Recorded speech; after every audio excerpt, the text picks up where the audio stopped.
ঘুরতে এসে দেখলাম আমার সামনে একজন বটবৃক্ষ দাঁড়িয়ে আছে। প্রথমে তার পুরো এপিসোডটা দেখে ফেললাম, কি করে লোকজন যে এত ইন্টারেস্ট।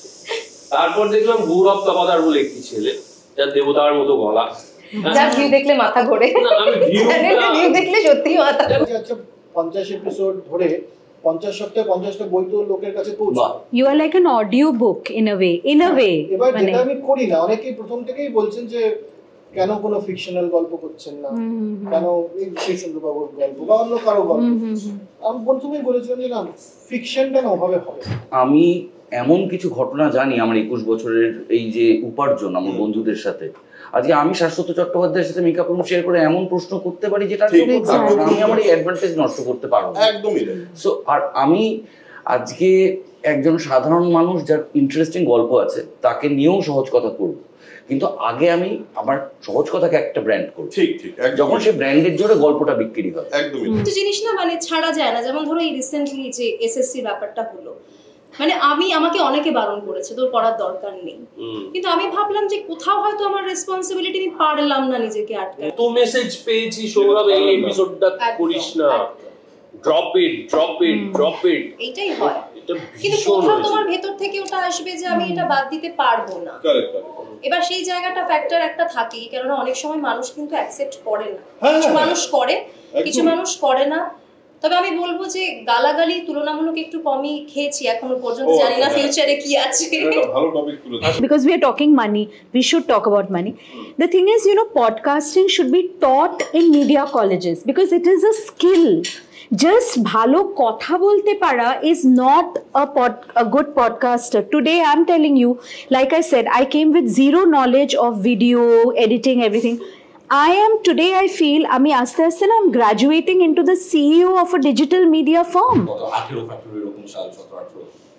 তো আমার যেটা মনে হয়েছে যে বরাবরই আমি যে কাজটা করেছি আমি করেছি নিজের জন্য, মানে আমি তোমার সাথে ব্যক্তিগত আলোচনাতেও বলি যে কোনো এই কাজটা করবো না এখন নিজের জন্য, কোনো অডিয়েন্স বা এটা আমার ভালো লাগে, আমি চাই করতে।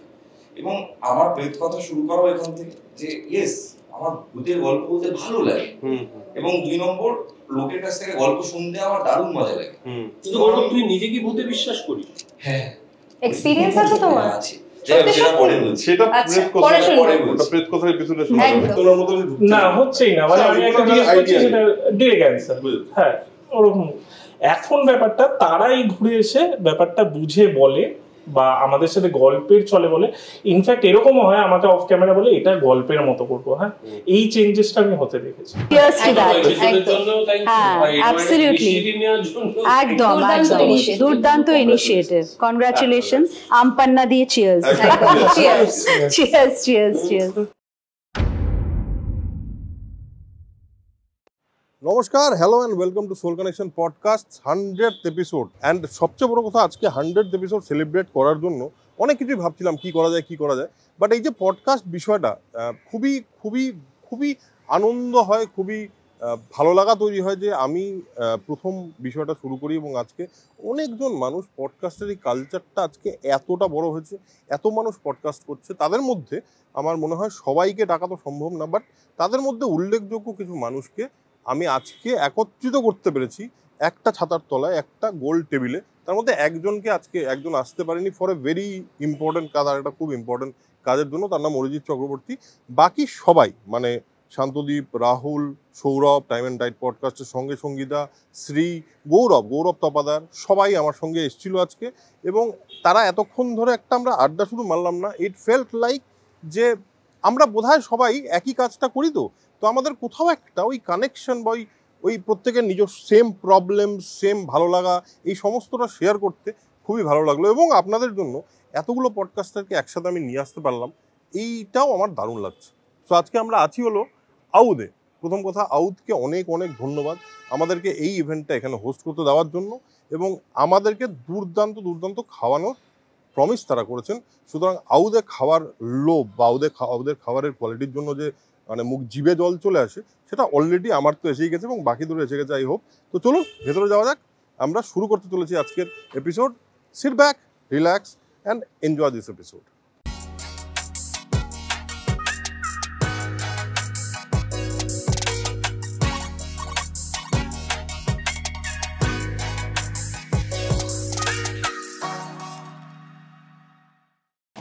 Welcome to soul connection podcast. কিন্তু আজকের দিনে আমি শুধু সোল কানেকশন পডকাস্ট না বলে আমি বলতে চাই hello and welcome two A podcast episode. কারণ এখানে প্রত্যেকে যারা আছেন আমার সঙ্গে, সৌরভ, শান্তদীপ, সঙ্গীতা, প্রেমাশিস, শ্রী এবং রাহুল, এরা প্রত্যেকেই একটি আমরা ঘটনার সঙ্গে যুক্ত। আমরা প্রত্যেকেই কনভারসেশন করি এবং আমরা কনভারসেশন ক্রিয়েট করার চেষ্টা করি, তাই তো?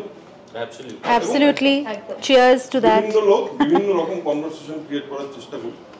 আমি এই এপিসোডে, আজকে 100th এপিসোডে আমার মনে হলো যে এই যে বাংলার পডকাস্ট কালচারটা এমন একটা জায়গায় গিয়ে পৌঁছেছে, এমন কিছু এপিসোড সত্যি সত্যি চোখে পড়ে মানুষের, যা মানুষের জীবনে একটু ভ্যালু অ্যাড করে। সেই ভ্যালুটা অ্যাড করাই বোধহয় আমরা প্রত্যেকেই এখানে যারা এই জিনিসটা করছি তাদের প্রধান উদ্দেশ্য। এবং সেই ভ্যালুটা যে মানুষ পাচ্ছে সেটা দেখেও খুবই আনন্দ হচ্ছে বলেই I wanted to celebrate the podcast culture of Bengal. এবং তাতে এই কজন না থাকলে, আজকে একজন মিসিং আছে, তার নাম অরিজিৎ চক্রবর্তী। ও সত্যিই মিসিং, ও একটা খুবই ইম্পর্টেন্ট পার্ট। কিন্তু তাছাড়াও আমরা মেজরলি সমস্ত পডকাস্টার একসাথে করতে পেরেছি। প্রথমত থ্যাংক ইউ সবাইকে একসাথে এই পয়েন্টটায় আসার জন্য। Thank you very much. Thank you তোমাকে, thank you and congratulations for being the torch bearer. Cheers to that. Absolutely. একদম দুর্দান্ত ইনিশিয়েটিভ। কনগ্রাচুলেশনস। আমপান্না দিয়ে চিয়ার্স। Cheers cheers cheers. প্রথমে আমি রাহুলকে জিজ্ঞেস করি যে এই যে কনভারসেশন এত পপুলার হচ্ছে আজকের দিনে দাঁড়িয়ে, সবাই কনভারসেশন শুনতে চাইছে এবং সত্যি সত্যি আমরাই দেখতে পাচ্ছি প্রচুর মানুষ যারা অনেকক্ষণ ধরে একটা কনভারসেশন শুনছে। এটা হঠাৎ করে পপুলার হয়েছে নাকি এই মুহূর্তে পপুলার হওয়ার কারণ তোমার কি মনে হয়? কেন লোকে এত কনভারসেশন শুনছে? আমার মনে হয় এই পুরো পডকাস্ট বলো বা ডিজিটাল মিডিয়ামের যে উন্মেষ, তার পিছনে কোভিডের একটা ভূমিকা তো রয়েইছে। প্রি কোভিড, পোস্ট কোভিডের মানুষের পয়েন্ট অফ ভিউ কিছুটা তো বদলেইছে, কিন্তু লং কনভারসেশন এবং সেন্সেশন ছাড়া মানুষের জীবন সম্বন্ধে কোয়ালিটেটিভ কনভারসেশনের একটা কালচার কিন্তু ভারতবর্ষে ছিল। মানে সেটা সিমি গ্যারওয়ালের রদেবু বলো বা আমাদের দূরদর্শনের তো টিআরপির পিছনে দৌড়ানোর কোনো চক্কর ছিল না। সেখানে শৈল চক্রবর্তী বা পঙ্কজ সাহা যে অনুষ্ঠান করতেন সেগুলো, বা হিন্দি দূরদর্শনে যে লং চ্যাট শোয়ের অনুষ্ঠান হতো যা দিলীপ কুমার অমিতাভ বচ্চনকে কভার করতো, সেটা আমার চিরকাল পছন্দ ছিল। এবং সেক্ষেত্রে আমি হিন্দিতে কিছু কাজ দেখছিলাম, কিন্তু আমি শিওর ছিলাম না বাংলায় কী হবে। সেক্ষেত্রে সত্যি ওই যে বললো টর্চ বিয়ারার, এটা আমি আমার যেদিন লঞ্চ হলো সেদিনও বলেছিলাম যে সোল কানেকশনের একটা বিশাল ভূমিকা আছে। যে আমার মনে হলো অর্ণাভ, যার সাথে আমার পূর্ব পরিচিতি ছিল, যেটা করেছে এটা আমি ভাবছিলাম কিন্তু সাহস পাচ্ছিলাম। এইবার সাহসটা করা যায়, তো সেই কারণে খানিকটা। আর আমার মনে হয় লোকেদের এখন নানান বিষয়ে জানার উৎসাহ ভালো হয়েছে এবং এই যে সবার কাছে মোবাইল এসে একটা ডেমোক্রেসি তৈরি হয়েছে, ফলে আমাকে বা শ্রীকে বা সৌরভকে বা কাউকেই কেউ ডিকটেট করতে পারবে না আজকে ওকে আনো। আর আজকে শ্রীয়ের এই গোলমালটা জানা গেছে, ওটা নিয়ে খোঁচাও, আজকে আমি আমার ইচ্ছেতে করতে পারবো। এই ডেমোক্রেসিটা আমার আছে, সেটা একটা খুব ব্রিদিং স্পেস, সেটাও মানুষ পছন্দ করছে। বেশ, এমনিতে পডকাস্ট বিষয়টা এখন যেভাবে পপুলার হচ্ছে, গৌরব এসছে, গৌরবকে জাস্ট একটু ইনক্লুড করে দিই। আমরা কি নিয়ে কথা বলছি? আমরা সেলিব্রেট করছি বাংলায় পডকাস্টিং কালচার, এবং সেক্ষেত্রে তোকে খুব এগিয়ে রাখতে হবে। কারণ পডকাস্ট বলতে যেটাকে বোঝায়, শুধু তো conversation is not podcast. Podcast তো জাস্ট একজন মানুষের গল্প বলাটাও ইজ পডকাস্ট, এবং সেখান থেকেই পডকাস্টের উৎপত্তি। পডকাস্ট শব্দটা এয়ারপোর্টে লোকে সাউন্ড শুনতো এবং সেই সাউন্ডের সঙ্গে যে কমিউনিকেশন, সেটা তোর এই মুহূর্তে এসে বাংলা, আমরা জাস্ট সেই নিয়েই কথা বলছি, আড্ডা মারছি। তোর এই মুহূর্তে এসে কি মনে হয় যে বাংলা পডকাস্ট সিনটা কিভাবে বদলেছে তুই যখন শুরু করেছিলি সেখান থেকে? দেখো, একদম প্রথমে যদি ধরো প্রেত কথা দিয়ে আমার যখন স্টার্ট করা, সে সময় প্রেত কথা ওয়াজ অলসো পডকাস্ট। তারপর গিয়ে ধরো আমরা সানডে সাসপেন্স যখন শুনেছি সেটাও এক ধরনের পডকাস্টই আমরা শুনেছি। তো আমাদের পডকাস্ট শোনার একটা অভ্যেস আমার মনে হয় বাঙালির অনেক ছোট থেকেই রয়েছে, মানে আমাদের জেনারেশন। এবং তারপরে যখন আমি ইউটিউবে কাজ করি, প্রেত কথাকে নিয়ে কাজ করার পর আমি কখনো ভাবিনি এটাকে একটা ভিজুয়াল ফর্ম দেব। আমার যখন মনে হলো যে হ্যাঁ, মানে এটা একটা এমন ভিজুয়াল ফর্ম হতে পারে যেখানে কিনা কোনো একজন ব্যক্তি সে যেটা লিখে পাঠাচ্ছে সেটাই আমাকে সে সামনাসামনি এসেও বলতে পারে, বা বিভিন্ন মানুষের জীবনে কিছু এরকম অলৌকিক অভিজ্ঞতা আছে যে অভিজ্ঞতাগুলো তিনি কোনো পাবলিক ফিগার হতে পারেন, তিনি কোনো সাধারণ মানুষ হতে পারেন, তিনি এসে আমাদের সঙ্গে শেয়ার করছেন এবং তার এই স্পিরিচুয়াল অ্যাসপেক্টটাকে জানা। এটা যেমন আমি এই নিশটার ওপর পডকাস্ট করেছি, তারপর আমি তোমার অনেক আগে পডকাস্ট দেখেছিলাম, মানে সেগুলোকে আমরা বলতে পারি তখন আমরা ইন্টারভিউ ফরম্যাট যেটাকে বলি বেসিক্যালি। তারপর ধীরে ধীরে তুমি গ্রো করেছো। রাহুল দার চ্যানেল আমি দেখেছি নতুন, আমি কমেন্টও করেছিলাম সেখানে, তোমার চ্যানেল আমি দেখেছি, আমি প্রত্যেককেই প্রায় চিনি। আমার মনে হয় যে ভালো দিকটা বলবো নাকি একটু খারাপ দিকও বলবো? দুটো দিকই আমরা দুটোই বলো। প্রথমে আমরা খারাপ দিকে পরে ঢুকি, বাগে একটু ভালো ভালো করে। ভালো দিক বলতে গেলে আমার যেটা মনে হয় যে এমন বহু মানুষের গল্প আমরা জানতে পারছি যে গল্পগুলো শুনে আমি যেমন বিদেশি পডকাস্ট শুনে খুব ইন্সপায়ার্ড হতাম, কারণ সেই সময় আমার প্রিয় কোনো সিঙ্গার হয়তো তার লাইফস্টাইল সম্পর্কে এমন কথা বলছেন যেটা হয়তো আমাকে কোনোভাবে অনুপ্রাণিত করতে পারে সেরকম একটা জীবনযাপন করার জন্য। তো এখন আমরা খুব ক্লোজ আমাদেরই ভাষার মানুষ যাদেরকে হয়তো আগে চিনতাম না, এমন অনেক আমরা ব্যবসার মানুষদের, যা ব্যবসায়ীদের জানছি আমরা, যে আমরা আগে চিনতামই না যে ইনি এত বড় বিজনেস করছেন, তিনি এত বড় যে বিজনেস করছেন তার মনের মধ্যে কি চলছে, তিনি কিভাবে তার জীবনটাকে ভাবছেন, সেটা আমরা জানতে পারছি একটা পডকাস্টের মাধ্যমে। তারপর ধরো এই যে এখনের চেঞ্জটা, বিশেষ করে তুমি যেমন সেটআপে চেঞ্জ আনছো, রাহুল দ্বারা যেমন একদম প্রথম থেকেই খুব সুন্দর ঝকঝকে সেটআপে একদম কাজ করা শুরু করেছে, আমার মনে হয় যে বাংলাতে পডকাস্ট কালচারটার সামনে আমারটা ঝকঝকে, ওটা তো বাড়ির লাইব্রেরি, ভালো লাগছে, ঝকঝকে লাগছে। আমার মনে হয় আমরা এখন অতগুলো বই দেখলে, এমনি বই থাকলে এমনিতেই সুন্দর হয়ে যায়।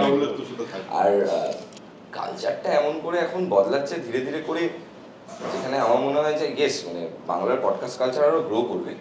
তবে যদি নিশ ওরিয়েন্টেড পডকাস্ট আমরা না করি, যদি কোনো সাবজেক্টকে আমরা যদি অ্যাড্রেস না করতে পারি, তাহলে এক সময় গিয়ে আবার কিন্তু ব্যাপারটা খিচুড়ি এবং একই গেস্টের সমস্ত চ্যানেলে পদার্পণ, এবং তার পাশাপাশি কোয়ালিটির দিক থেকে মানুষের খুব একঘেয়েমি বলে মনে হতে পারে। তো আমাদের, তুমি তোর কথা শুনে আমি তোকে তুই বলি, তোর কথা শুনে আমার যেটা মনে হলো যে আমাদের কন্টিনিউয়াসলি নিজেদের রিইনভেন্ট করা উচিত। এবার সেখানে আমি সবচেয়ে আগে আছি শান্তদ্বীপ। শান্তদ্বীপ অনেকদিন আগের চ্যানেল, তুই তো তোর তো মানে পডকাস্টিংটা পরে, বাট শান্তদ্বীপ যখন থেকে কনভারসেশনাল পডকাস্ট শুরু করিস, তোর প্রধান ফোকাস ছিল স্পিরিচুয়ালিটি, তাই ছিল, এখনো তাই আছে। গৌরবের একটা নিশ আছে আমাদের, বাট আমার সৌরভের, রাহুলের, শ্রীর বা সঙ্গীতা, আমরা বিভিন্ন নিশেই চেষ্টা করছি বিষয়টা করার। তোমার ক্ষেত্রে বিষয়টা খুবই ফিল্ম ইন্ডাস্ট্রি ওরিয়েন্টেড। না, শীর্ষেন্দু মুখোপাধ্যায় হয়েছেন, তারপর তোমার এন্টারপ্রেনার একজন রাধারমন মল্লিক, সুদীপ মল্লিক, আরো নানা রকম স্পিয়ারের। দেখো এখন অনিন্দদা সিনেমার সাথে জড়িয়ে ঠিকই, কিন্তু অনিন্দদা তো মূলত চন্দ্রবিন্দুর গায়ক। রূপম ইসলামকে আমার ফার্স্ট এপিসোড, এবং সেই ইন্ডাস্ট্রির মানুষ তো না, আমি অবশ্যই ছড়াতে চাই, কিন্তু আমি জানি, আমি এমন কিছু ঘটনা জানি আমার 21 বছরের এই যে উপার্জন আমার বন্ধুদের সাথে, আজকে আমি শাশ্বত চট্টোপাধ্যায়ের সাথে মেকআপ রুম শেয়ার করে এমন প্রশ্ন করতে পারি যেটা আমি আমার এই অ্যাডভান্টেজ নষ্ট করতে পারবো না। সো আর আমি আজকে একজন সাধারণ মানুষ যার ইন্টারেস্টিং গল্প আছে তাকে নিয়েও সহজ কথা করব, কিন্তু আগে আমি আমার সহজ কথাকে একটা ব্র্যান্ড করব, যখন সে ব্র্যান্ডের জোরে গল্পটা বিক্রি হবে। একদমই। আমি শান্তদ্বীপের কাছে আছি। শান্তদ্বীপ, তুই যখন পডকাস্ট শুরু করিস আর আজকের দিন অবধি যদি আমাকে একটু ছোট্ট করে বলতে পারিস সেই জার্নিটার মধ্যে কি মেজর বদল দেখতে পেলি তুই? আমি যখন শুরু করি তখন তুমি ছিলে, অরিজিৎ দা ছিল আর গৌরব দা ছিল। তো তখন ব্যাপারটা কি ছিল, একটা আমি বলতে পারি সিম্পল, মানে মার্কেটে কেউ নেই, কোনো কম্পিটিশনও সেই অর্থে আমি যদি বলি নেই, কারণ অবশেষে আমরা যদি দেখি সবাই সবার কম্পিটিটার, আবার কেউই কারো কম্পিটিটার নয়। ওকে, তো তখন অন্যরকম একটা ব্যাপার ছিল যে আমাকে শেখাতে হচ্ছে লোককে, মানে আমার ক্ষেত্রে এটা হয়েছে যে বিভিন্ন গেস্টকে আমাকে বলতে হচ্ছে যে পডকাস্ট বিষয়টা কি, কারণ তখন কেউ জানে না। ওকে, আমি যে ধরনের যেটা হয়, তো সেই সময় এই প্রবলেমটা একটা হয়েছে, সেখান থেকে আমরা ওভারকাম করেছি। আর এখন বিষয়টা অনেক সিম্পল হয়ে গেছে, মানে ধরো ইউটিএস আমি যদি বলি কাইন্ড অফ একটা ব্র্যান্ড হয়ে গেছে, যদি আমি কাউকে অ্যাপ্রোচ করি সে রাজি হয়ে যায়, সে জানে রাজি হয়ে যায়, এটা একটা অ্যাডভান্টেজ হয়েছে। কনভারসেশনের ক্ষেত্রেও অ্যাডভান্টেজ হয়েছে, কারণ তখন আমাকে শেখাতে হতো। আমি একটা ইনসিডেন্ট বলি, আমি একটা ডক্টরের কাছে গেছি, তাকে আমি আগে থেকে বলেছি দেখুন এটা তো পডকাস্ট নয়, ইন্টারভিউ নয়, একটা পডকাস্ট, একটা আলোচনা। এবার তার কাছে ওই নলেজটা ছিল না যে পডকাস্ট কি আর একটা ইন্টারভিউ কি। তাকে আমি প্রশ্ন করছি, সে স্টেট যেরকম একটা ইন্টারভিউয়ে এক কথায় অ্যান্সার হয় সেরকম দিচ্ছিল না, হচ্ছেই না, মানে আমি একটা জিজ্ঞেস করছি সেটা ডিরেক্ট অ্যান্সার। হ্যাঁ, ওরকম। এখন ব্যাপারটা তারাই ঘুরে এসে ব্যাপারটা বুঝে বলে বা আমাদের সাথে গল্পের চলে বলে।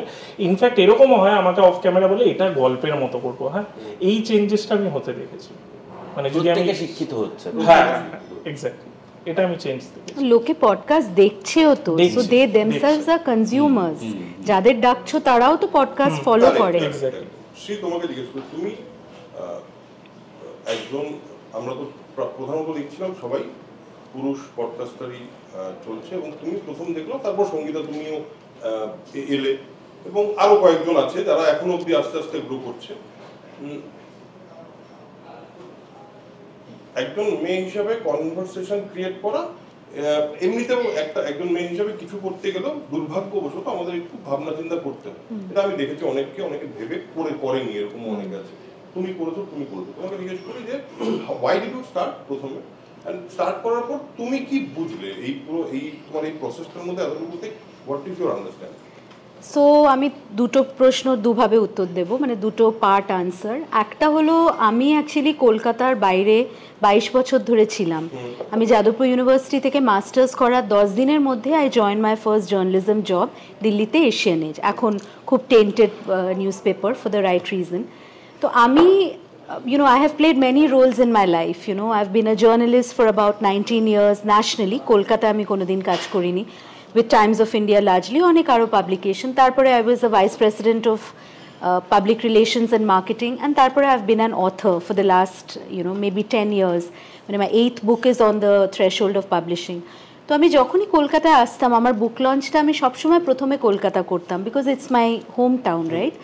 তো আমি, to be very honest with you, I use to find the quality of journalism very substandard. In fact মানে সব কিছুই তো এখন মিডিয়া নেট হয়ে গেছে, তো বুকসের জন্য তো জায়গাই নেই। মানে বই পাবলিশ হচ্ছে, সেখানে জার্নালিস্টের প্রথম প্রশ্ন হলো সেলিব্রিটি কে আসছে। তো এটা আমি, আর টু বি ভেরি অনেস্ট, আমি তোমার পডকাস্টটা খুব দেখতাম, অরিজিতেরটা খুব দেখতাম, সৌরভেরটা, as I said my father introduce me to it, তারপরে তো রাহুলটা I got into it myself. কিন্তু বেসিক্যালি যখন আমি কলকাতার মানে ইন্টারভিউসগুলো দেখতাম, ইভেন দ্য ওয়ান্স যেগুলো ধরে নাও বড় বড় নিউজ পেপারের যারা জার্নালিস্ট, আমার মনে হতো এরা খালি the only interest they have is in that movie, ওই মুভি সেন্ট্রিক কিছু কোয়েশ্চেন কিংবা গসিপ, তাদের কি অ্যাফেয়ার হয়েছে, বিয়ন্ড দ্যাট। হ্যাঁ, একটা ভাইরাল রিল, মানে দেখো যতই তুমি পডকাস্ট বলো, সব হলো রিলের খেলা। মানে রিল দেখে লোকে তোমাকে জানছে। আমি এমনও লোককে মিট করেছি যারা আমার পডকাস্ট জানে সব কিছু, কোন আলম, আচ্ছা তাহলে কি, ও আচ্ছা আচ্ছা, হ্যাঁ হ্যাঁ হ্যাঁ, মানে রিল দেখে ওরা, they are hooked on to the Facebook and the Instagram channels. তো আমি যখন কলকাতায় 2019-এ এলাম, and my mother got very sick actually, she passed away last year, সেই সময় স্ট্রেঞ্জলি এই পডকাস্টের জন্ম। তখন আমি না কলকাতা ছেড়ে বাইরে যেতে পারছিলাম না, বিকজ মার যা অসুখ হয়েছিল, she needed dialysis 4 times a week, মানে বাড়ি ওয়াজ লাইক আ ICU। তো প্রথমে আমি পার্ক হোটেলে করতাম। তখন আমি না এই প্রস্তাবটা নিয়ে, যেটা আমরা সব যে কাজটা করি, আমি অনেক এখানে চ্যানেলে গেছি, আমি সে চ্যানেলের নামগুলোও বলতে পারি, ETV, অনেক জায়গায় গেছি আমি, TV9।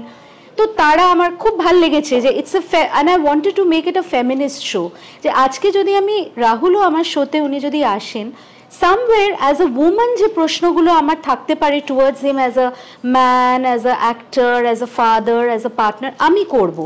তো যখন আমি এই প্রস্তাবটা নিয়ে যাই, সবার খুব ভাল লাগে, আমাকে দিয়ে পাতার পর পাতা প্রপোজাল, আই ফাউন্ড দেম মানে আমি কোনো ওয়ান চ্যানেল বলছি না, but the people I was dealing with, the digital editors, they are মানে very very very mediocre, number one. Number two, সবাই আমাকে বলছে যে তুমি স্পন্সর নিয়ে এসো, তুমি স্পন্সর আনো তাহলে উইল ডু ইট। তখন মার এরকম অসুখ, আমি বেরোতে পারছি না, তখন আমি একদিন আমার বাবাকে বললাম যে আচ্ছা এটা আমি করতে চাই। দেন হি সেড তুই কর না, কি প্রবলেমটা কি? আই সেড আরে এটা আমি তো দেখো তোমরা যেরকম আমি জানি না, বাট কিছু জনের আমি জানি তোমাদের একটা সিনেমা বা টেলিভিশনের সাথে একটা লিঙ্ক আছে। I have always been a print journalist, আমি লিখতে পারি, আমি একটা কাগজ বের করতাম Times of India, but I don't know anything about video, I don't know anything about editing, I don't know তুমি যেরকম বললে না এই ক্যামেরা অ্যাঙ্গেল, আমি থোড়ি না এগুলো জানি। তো তখন আমার তার মানে টিম নিতে হবে, আমার একটা জায়গা লাগবে, এগুলো বাজেট যখন করা হলো, আমার তো টাকা নেই, আমি কোত্থেকে টাকা পাবো, আমি তো সেলফ এমপ্লয়েড একজন অথর। তখন বাবা বললো তোর এফডি গুলো আছে, তুই এফডি গুলো ভেঙে ফেল, take it as a business, take a plunge. তো আমার 3-4খানা এফডি ছিল, সেগুলো আমি সব ডাইলিউট করলাম, সেগুলোতেই এখনো, হ্যাঁ exactly, it was a big risk, but you know আমি যেটা করতে চেয়েছিলাম, I wanted to have a show where a woman is the person asking the question, and I wanted to combine, যেটা ধরে না তুমি সিমি গেরওয়ালের নাম করলে, হ্যাঁ হ্যাঁ রাহুল দা বললো, তো I have interviewed her and I have met her many times in my outing as a journalist. While she had a niche kind of audience, very graceful, very charming, very dignified, like the person she is, Karan Johar কিন্তু has another personality, তাকে আমরা যতটাই গালাগাল দিই, we all watch his show, ওখান থেকে we get all our খোরাক of gossip. So I wanted a talk show which combined, you know, everything together, right? Sheta was my main intention. একটা female perspective, and I wanted to ask questions about gender parity. I wanted to ask in Tollywood if the casting couch exists, and I hope that my guests would find a safe space যেখানে তারা বলতে পারেন, I have that empathy to listen. এবং আমার মনে হয় জানো তো, মেয়েরা ঠিক আছে, একটা মেয়ে শোতে এলে ডেফিনেটলি একটা সিস্টারহুড হয়, but I must tell you the men who have come on my show, be it Indraneil Sengupta, be it Anirban Chakraborty, so many, even Kaushik Sen and Reshmi di এসছিলেন, the way they have opened up to me, I think that's a unique advantage a woman has. এই যে man women কেমিস্ট্রিটা, একটা perspective, সেইটা আমি চেয়েছিলাম যে কলকাতা শহরে আমি ফিরিয়ে আনতে চাই a respectable podcast which is done by somebody যার কোনো ফিল্ম ইন্ডাস্ট্রির সাথে, আমার তোমাদের কাছে যেরকম সবার নাম্বার হবে, আমার কাছে কারোর নাম্বারই ছিল না, apart from 1 or 2 friends I had like Srijit etc. I don't have people's numbers. So সেখান থেকে ফোন করে বন্ধুদের যে দে নাম্বার দে, তারপরে অনেকে আমাকে টুপিও পরিয়েছে টাকা পয়সা নিয়ে, কারণ আমি কিছুই জানতাম না, আর মা তখন এত অসুস্থ, হ্যাঁ প্রথম দিকে। কিন্তু এখন আমার মনে হয় আমি তোমাদের তুলনায়, অনেকের তুলনায় অনেক নতুন। It's my channel actually completes 1 year at the end of June. It will be our 50th episode. তুমি যেরকম 100 সেলিব্রেট করছো, but I think today I love it when people say Shrimoyidi, your podcast is something that we look forward to. মানে it is somewhere যেখানে there is good conversation, খালি যে পেট কেটে মানে কারুর ওই মশলা বের করবো সেটা নয়। Of course I ask questions about one's personal life, বা কিছু কোনো একটা কারুর ধরে নাও রিউমার হয়েছে, বাট আমি চেষ্টা করি to keep it as woman oriented as possible. Sourav, আমি তোমার কাছে আসছি সঙ্গীতা, এটা নিয়েই আসবো। সৌরভ এবং রাহুলের মধ্যে একটা মিল আছে, দুজনেই অভিনেতা, দুজনেই ক্রিকেট খেলতো, রাহুল দ্রাবিড়, সৌরভ গাঙ্গুলি। এখানে ফর্মটা আলাদা, এখানে রাহুল সৌরভ। তোমার শুরু করার পেছনের কারণটা একটু জানতে চাইবো। আর এই যে এই কদিনের মধ্যে আমার মনে হয় প্রত্যেকেরই আমাদের একটা জিনিস হয়েছে, যেটা আমরা যাদের পরে শুরু করেছি তাদের আরো বেশি হয়েছে বলে মনে হয়। কারণ আমি যখন শুরু করেছিলাম আমি ভেবেছিলাম কেউ দেখবে না, অ্যান্ড বিলিভ মি, আমি এটা সত্যি করে বলছি, এটা বাড়িয়ে বলছি না। এবং প্রেমাশিস জানে, মানে Premashis is very close to me, আমরা একসাথে একটা এপিসোডও করি, প্রেমাশিসের কাছে আসবো, কিন্তু আমরা ভেবেছিলাম কেউ দেখবে। তারপরে হঠাৎ করে জানুয়ারি মাসে দেখলাম একবারে 1 লাখ ভিউ হলো উইদিন 4 to 5 days। তখন বললাম আচ্ছা ঠিক আছে, তাহলে হয়তো কেউ দেখতেও পারে। বাট যখন বাকি আরো অন্যান্য পডকাস্টাররা আসে, তুমি যখন শুরু করছো, what should be the intention of a podcaster? What should be the intentions of starting a podcast channel? এটা যদি তোমার কি মনে হয় সেটা যদি আমাকে দেখো এটা তো এক একজনের এক এক রকম। আমার ক্ষেত্রে বেশ কয়েকটা জিনিস হয়েছিল, মানে আমার একটা বন্ধু আছে, ভাই বলা চলে, উদয় প্রতাপ সিং। ও আমায় প্রথম অ্যাকচুয়ালি শুনিয়েছিল যে সৌরভ দা, আর তোমরা প্রত্যেকে বোধহয় মোটামুটি দক্ষিণ কলকাতার লোক। আমি কাজ করতে আসি দক্ষিণে, আর থাকি খুব কাছে কাশীপুর। আমার কোনোদিন 1 ঘন্টা 1.5 ঘন্টা বেশি লাগেই না, আমি চেষ্টা করলেও পারি না। এবার আমার যাতায়াতের পথটা ধরো সেন্ট্রাল অ্যাভিনিউ, অফিস টাইমে কল টাইম, খুব সুন্দর ফাঁকা ধুধু করছে। তো সেই যে 1 ঘন্টা সময়টা, একটা সময় কি হতো, কাঁচ তুলে নিজের ফ্রাস্ট্রেশন বের করতে হতো। কারণ তুমি কাঁচ তুলে যদি ফ্রাস্ট্রেশন বের করো, তাহলে তোমার ট্যাক্সি হলো কাঁদাবে, নয়তো অটোওয়ালা নেমে এসে থাপ্পড় মারবে। সেটা প্রথমে কাঁচ তুলে করতাম, তারপর দেখলাম নিজেকে ঠান্ডা করার জন্য কিছু একটা করতে হবে। ফ্র্যাঙ্কলি আমার গানের আমি বিরাট অনুরাগী। গান কি করা যায়, আমার বই পড়তে ভালো লাগতো ছোটবেলা থেকে, কারণ আমরা যে সময় বড় হয়েছি তখন তো এরকম হ্যান্ডেল ডিভাইস আসেনি। আমাদের প্রত্যেকেরই লাইব্রেরির বই ছিল, একদম বই পড়তাম, পড়তে ভালো লাগতো। তারপর এটা ওই উদয়ের হাত ধরে আমি জানতে পারলাম যে এরকম একটা মজার জিনিস হয় যেটাতে দুটো মানুষ আড্ডা মারে বেসিক্যালি। আর আমি ভয়ঙ্কর আড্ডা মারতে ভালোবাসি। উত্তর কলকাতা মফস্বলের ছেলে, আমাদের রকে আড্ডা, ক্লাবে আড্ডা, পাড়ায় আড্ডা, আত্মীয় স্বজনের বাড়িতে আড্ডা। তো আমি ইনিশিয়ালি আড্ডা ক্রিয়েট করতে চেয়েছিলাম, আড্ডা মারতে চেয়েছিলাম। 1, 2 হচ্ছে রাহুল দা হিরো।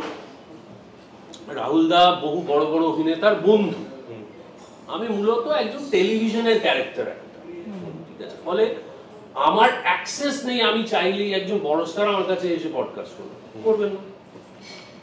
রাহুলদার কিন্তু চাপও আছে, রাহুলদার ডাকলে রাজ কখনো আসবে না। কিন্তু ইউ আর আ স্টার, ফলে তোমার একটা বেসিক অ্যাকসেপ্টেন্স আছে যে অ্যাপ্রোচটা আমি করলে একজন মানুষ কাটিয়ে দেবে না। হ্যাঁ, সামনের সপ্তাহে করছি, পরের সপ্তাহে করছি, তারপরের সপ্তাহে করছি করে সেটা আসবে না।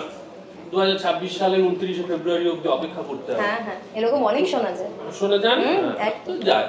রাহুলদা সেটা হয়। রাহুলদা আমি বলেছিলাম, রাহুলদা যখন আমার পডকাস্টে এলো, রাহুলদাকে আমি বললাম, রাহুলদা তুমি এতটা এগিয়ে থেকে শুরু করেছো গো, সত্যি সত্যি এতটা এগিয়ে হয়েছে। তার জন্য আমি আমার 21 বছর দিয়েছি এই কাজটা।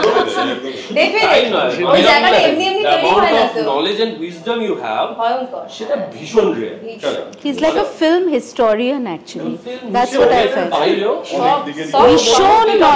ভীষণ নলেজ। এমন একটা শোতে গিয়ে কনসিস্টেন্টলি সেঞ্চুরি করে এসেছে, যেখানে আমরা 30, 35, 40 পেরোতে গিয়ে আলরাম শুনে এবং বাড়িতে সেই ফলকের অভাব নেই। ফলে সে তাকে আলাদা প্রথমেই সরিয়ে রাখি, তাকে প্রণাম করি, করে নিজের যাত্রা পথ শুরু করি। আমি বেসিক্যালি আড্ডা তৈরি করতে চেয়েছিলাম, আর কিচ্ছু তৈরি করতে চাইনি।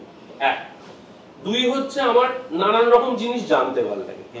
ফলে কনভারসেশনটা যদি আমি শুধু অভিনেতাদের নিয়ে করতে চাইতাম বা শুধু পরিচালকদের নিয়ে করতে চাইতাম, তাহলে আমি এই আমার পডকাস্ট 7.5-8 মাস হবে, 8 মাস মতো হবে। তাহলে আমার মনে হয় আমি 3 মাসের মধ্যেই দম হারিয়ে ফেলতাম। তো নিজের পকেটের পয়সা খরচ করে ভাবতে হয় এই রেস্টুরেন্টটা বাফেটা খুব ভালো লাগছে, আমি ভয়ঙ্কর খেতে ভালোবাসি, আমি ভীষণ হ্যাংলা এবং পেটু। ফলে আমি সেইগুলোতে কম্প্রোমাইজ করতে হয় তো আমাকে, কারণ আমাকে এইরকম একটা ভয়ঙ্কর দামি কাজ করতে হয় যেখানে নিজের পকেটের পয়সা খরচ করে। হ্যাঁ ঠিক। ফলে আমার মনে হয়েছিল যে আমি এমন কিছু আড্ডা ক্রিয়েট করব যেগুলোর মধ্যে ইনফরমেশন থাকবে, যেগুলো নানান রকম বিষয় নিয়ে থাকবে, এবং আমার কিছু বেসিক টার্গেট ছিল। আমি সোশ্যালিও কিছু কিছু জিনিস আমার খুব গায়ে লাগতো। এবার অভিনেতা হয়ে তুমি কিছু বলতে পারবে না, কিন্তু বললেই তুমি যদি সোশ্যাল মিডিয়া আজকে আমি সৌরভ, আমি অভিনেতা, আমি যদি সোশ্যাল কোনো একটা ইস্যু নিয়ে কমেন্ট করি, তাহলে লোকজন আমার কিমা করতে ছুটে আসবে বিভিন্ন অ্যাঙ্গেল থেকে। আমার মনে, কিন্তু তাও I wanted to make a statement. সেই জন্য আমার মনে হয়েছিল থ্রু অ্যান আড্ডা আমি যদি সেটা করতে পারি বা করা সম্ভব হয়, চেষ্টা করে দেখি না। করতে এসে দেখলাম আমার সামনে একজন বটবৃক্ষ দাঁড়িয়ে আছে। প্রথমে তার পুরো এপিসোডটা দেখে পেলাম কি করে লোকজন, যে এত ইন্টারেস্টিং। ন্যাশনাল প্রচুর ইন্টারেস্টিং কাজ হয়, ভীষণ মজার মজার কাজ হয়।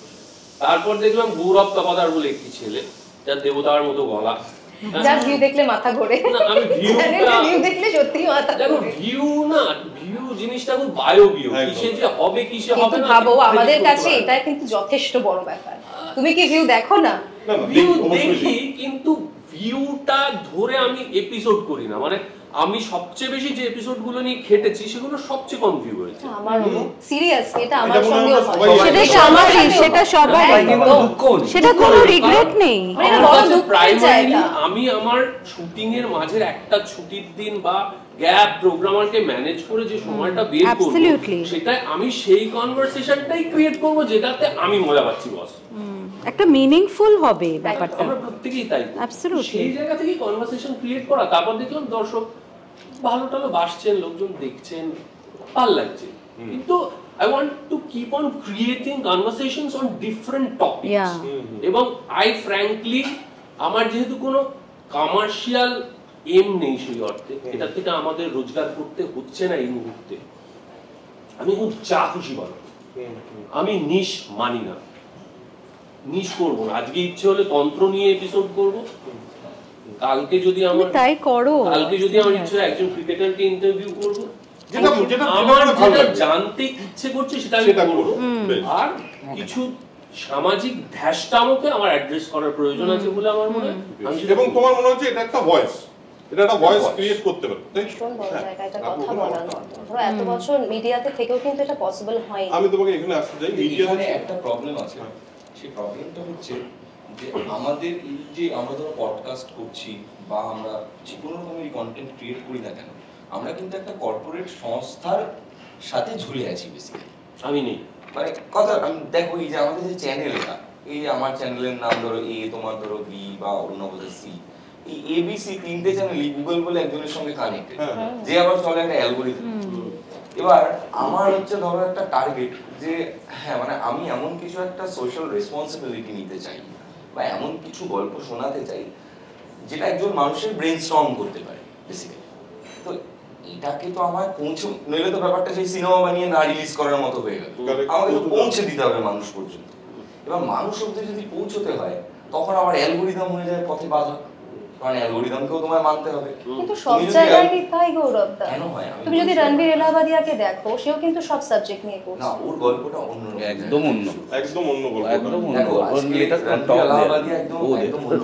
আমার মনে হয় এলাহাবাদিয়াকে নিয়ে কথা, কারণ রণবীর এলাহাবাদিয়া ও নিজেই একজন ব্র্যান্ড, নিজেকে এস্টাবলিশ করেছে। ও আম্বানি স্কুলে পড়েছে, হ্যাঁ ওটা অন্য ব্যাপার, ওর পেছনে অনেকটা ফান্ডিং আছে। ও অ্যাকচুয়ালি একটা কর্পোরেট ভালো কথা রাহুল দা বললো। হ্যাঁ, ও একটা কোম্পানিতে 100 রিচ গাই, একদম একদম। তুমি ভাবো রণবীর এলাহাবাদিয়া উদাহরণই আসে না, আসে না, একদমই তাই। এবার আমি খেয়াল করে দেখেছি, মানে তুমি যদি অ্যালগোরিদমকে যদি তুমি কমপ্লিটলি ইগনোর করে দাও, তাহলে কিন্তু তোমার জার্নিটা এক সময় গিয়ে পেট্রোল ফুরিয়ে গিয়ে আর নতুন পেট্রোল পাম্প না পাওয়ার মতো অবস্থা। বুঝেছি, ঠিকই বলছিস, ঠিকই বলছিস। মাঝে মাঝে একটু পেট্রোলটা ভরে দিতে হবে জাস্ট টিকে থাকার জন্য, এটা কিন্তু খুব দরকার।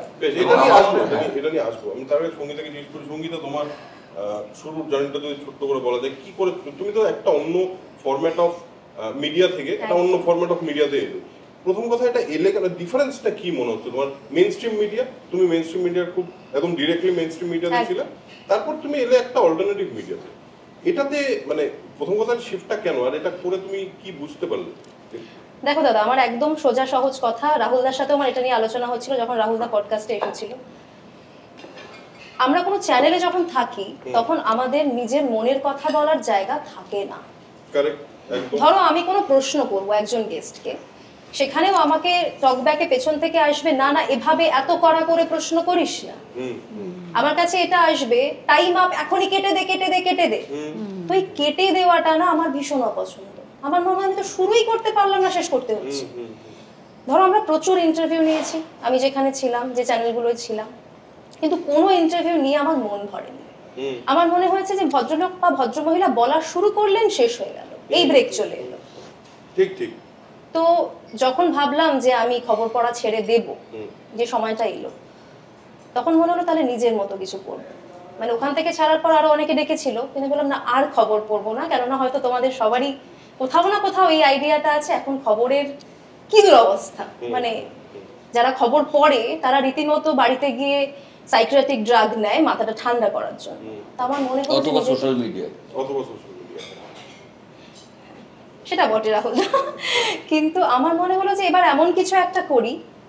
মানে ফরচুনেটলি আমার একটা ব্যাকআপ ছিল, আমাদের যে অ্যাডভার্টাইজিং কোম্পানিটা, তো ওটার থেকে আমার মনে হলো এটা একটা ডিজিটাল পার্ট খুলবো, তো সেটাই। তারপরেই তোমার ভেরিটাস আমাদের অ্যাডভার্টাইজিং, যেটা লিমিটেড সেটা আমাদের অ্যাডভার্টাইজিং এজেন্সি, সেটার থেকে আমার যত্ন করে করছে, খুব আমারও যত্ন করে সঙ্গীতার অনুষ্ঠানটা হয়। হ্যাঁ, এবং দেখেও আমার মনে হচ্ছে খুবই একটা কি বলবো, হ্যাঁ ওই যে রাহুল একদম এক্সাক্ট যত্ন জিনিসটা এমন না, সেটা তোমাকে যিনি চা দিচ্ছেন সেইখান থেকে বোঝা যায়। কারেক্ট, একদম ঠিক, মানে হ্যাঁ, সৌরভের যদি কাজের প্রতি যত্ন না থাকে, যে লোকটা ওর অনুষ্ঠানে চা দিচ্ছে তারও থাকবে। একদম তাই, একদম এটা আমরা প্রত্যেকেই ফিল সবারই বড্ড ভালোবাসা থেকে করা। দেখো যে কাজগুলো করতে পারিনি, মনে হয় যে এবার নিজে করলে এখানে তো বাধা দেওয়ার কেউ নেই। ঠিক ঠিক ঠিক, এখানে একমাত্র দর্শকই আছে, তারা বুঝিয়ে দেবে কোনটা ভালো লাগছে কোনটা লাগছে না। আর একটা বাধা আছে, কমিউনিটি স্ট্যান্ডার্ড।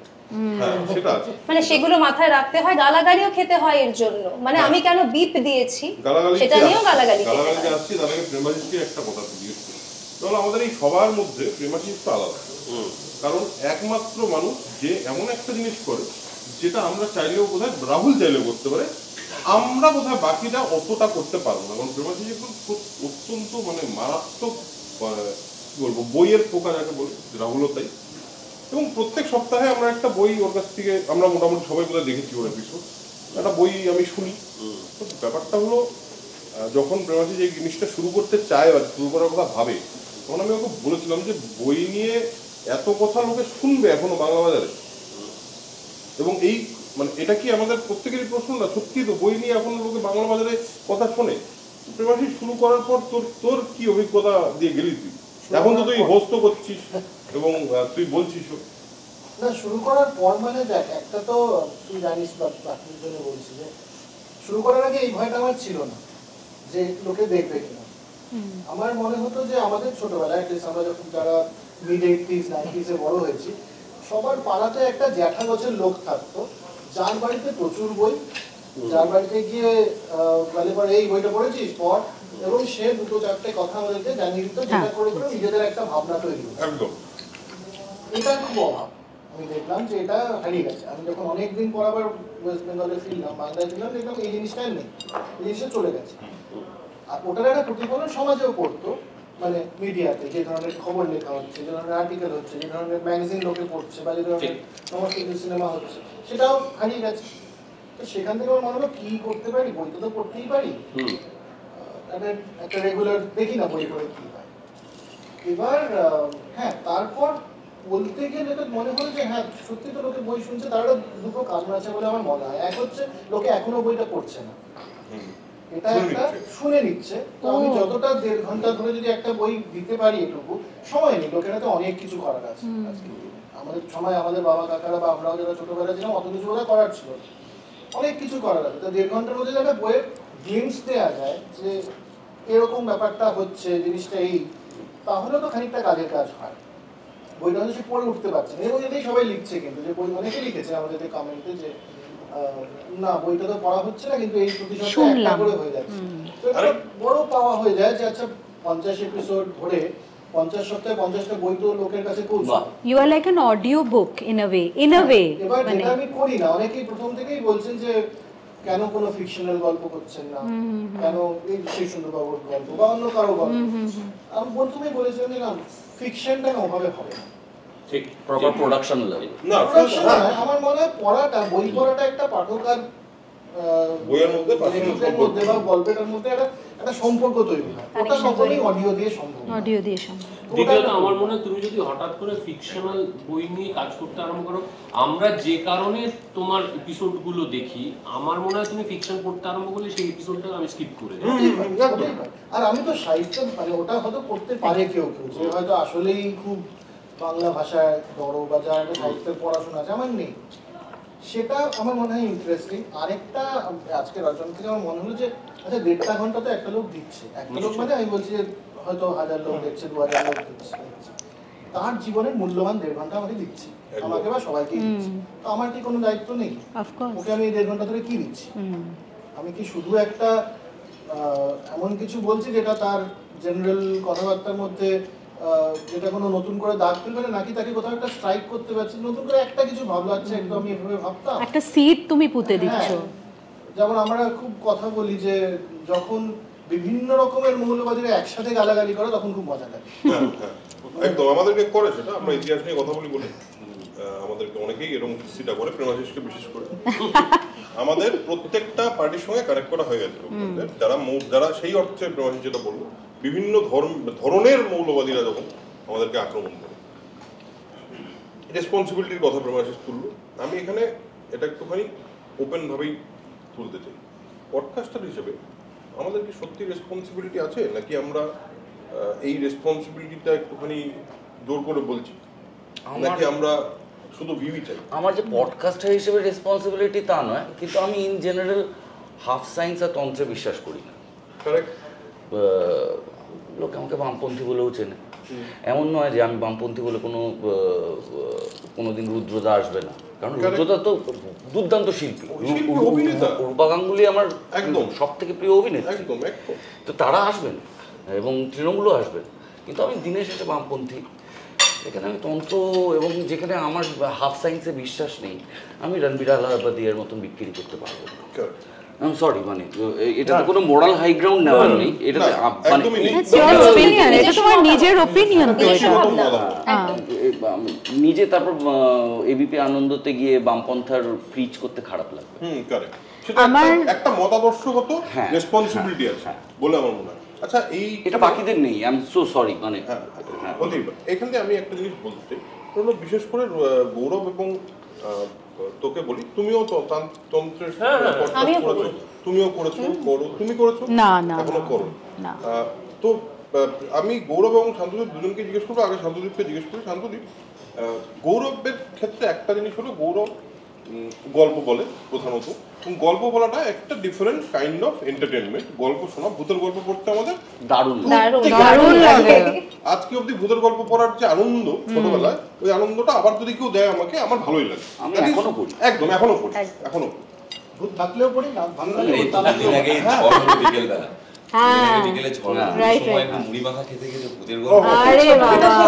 পুরো ছোটবেলা একদম। আমি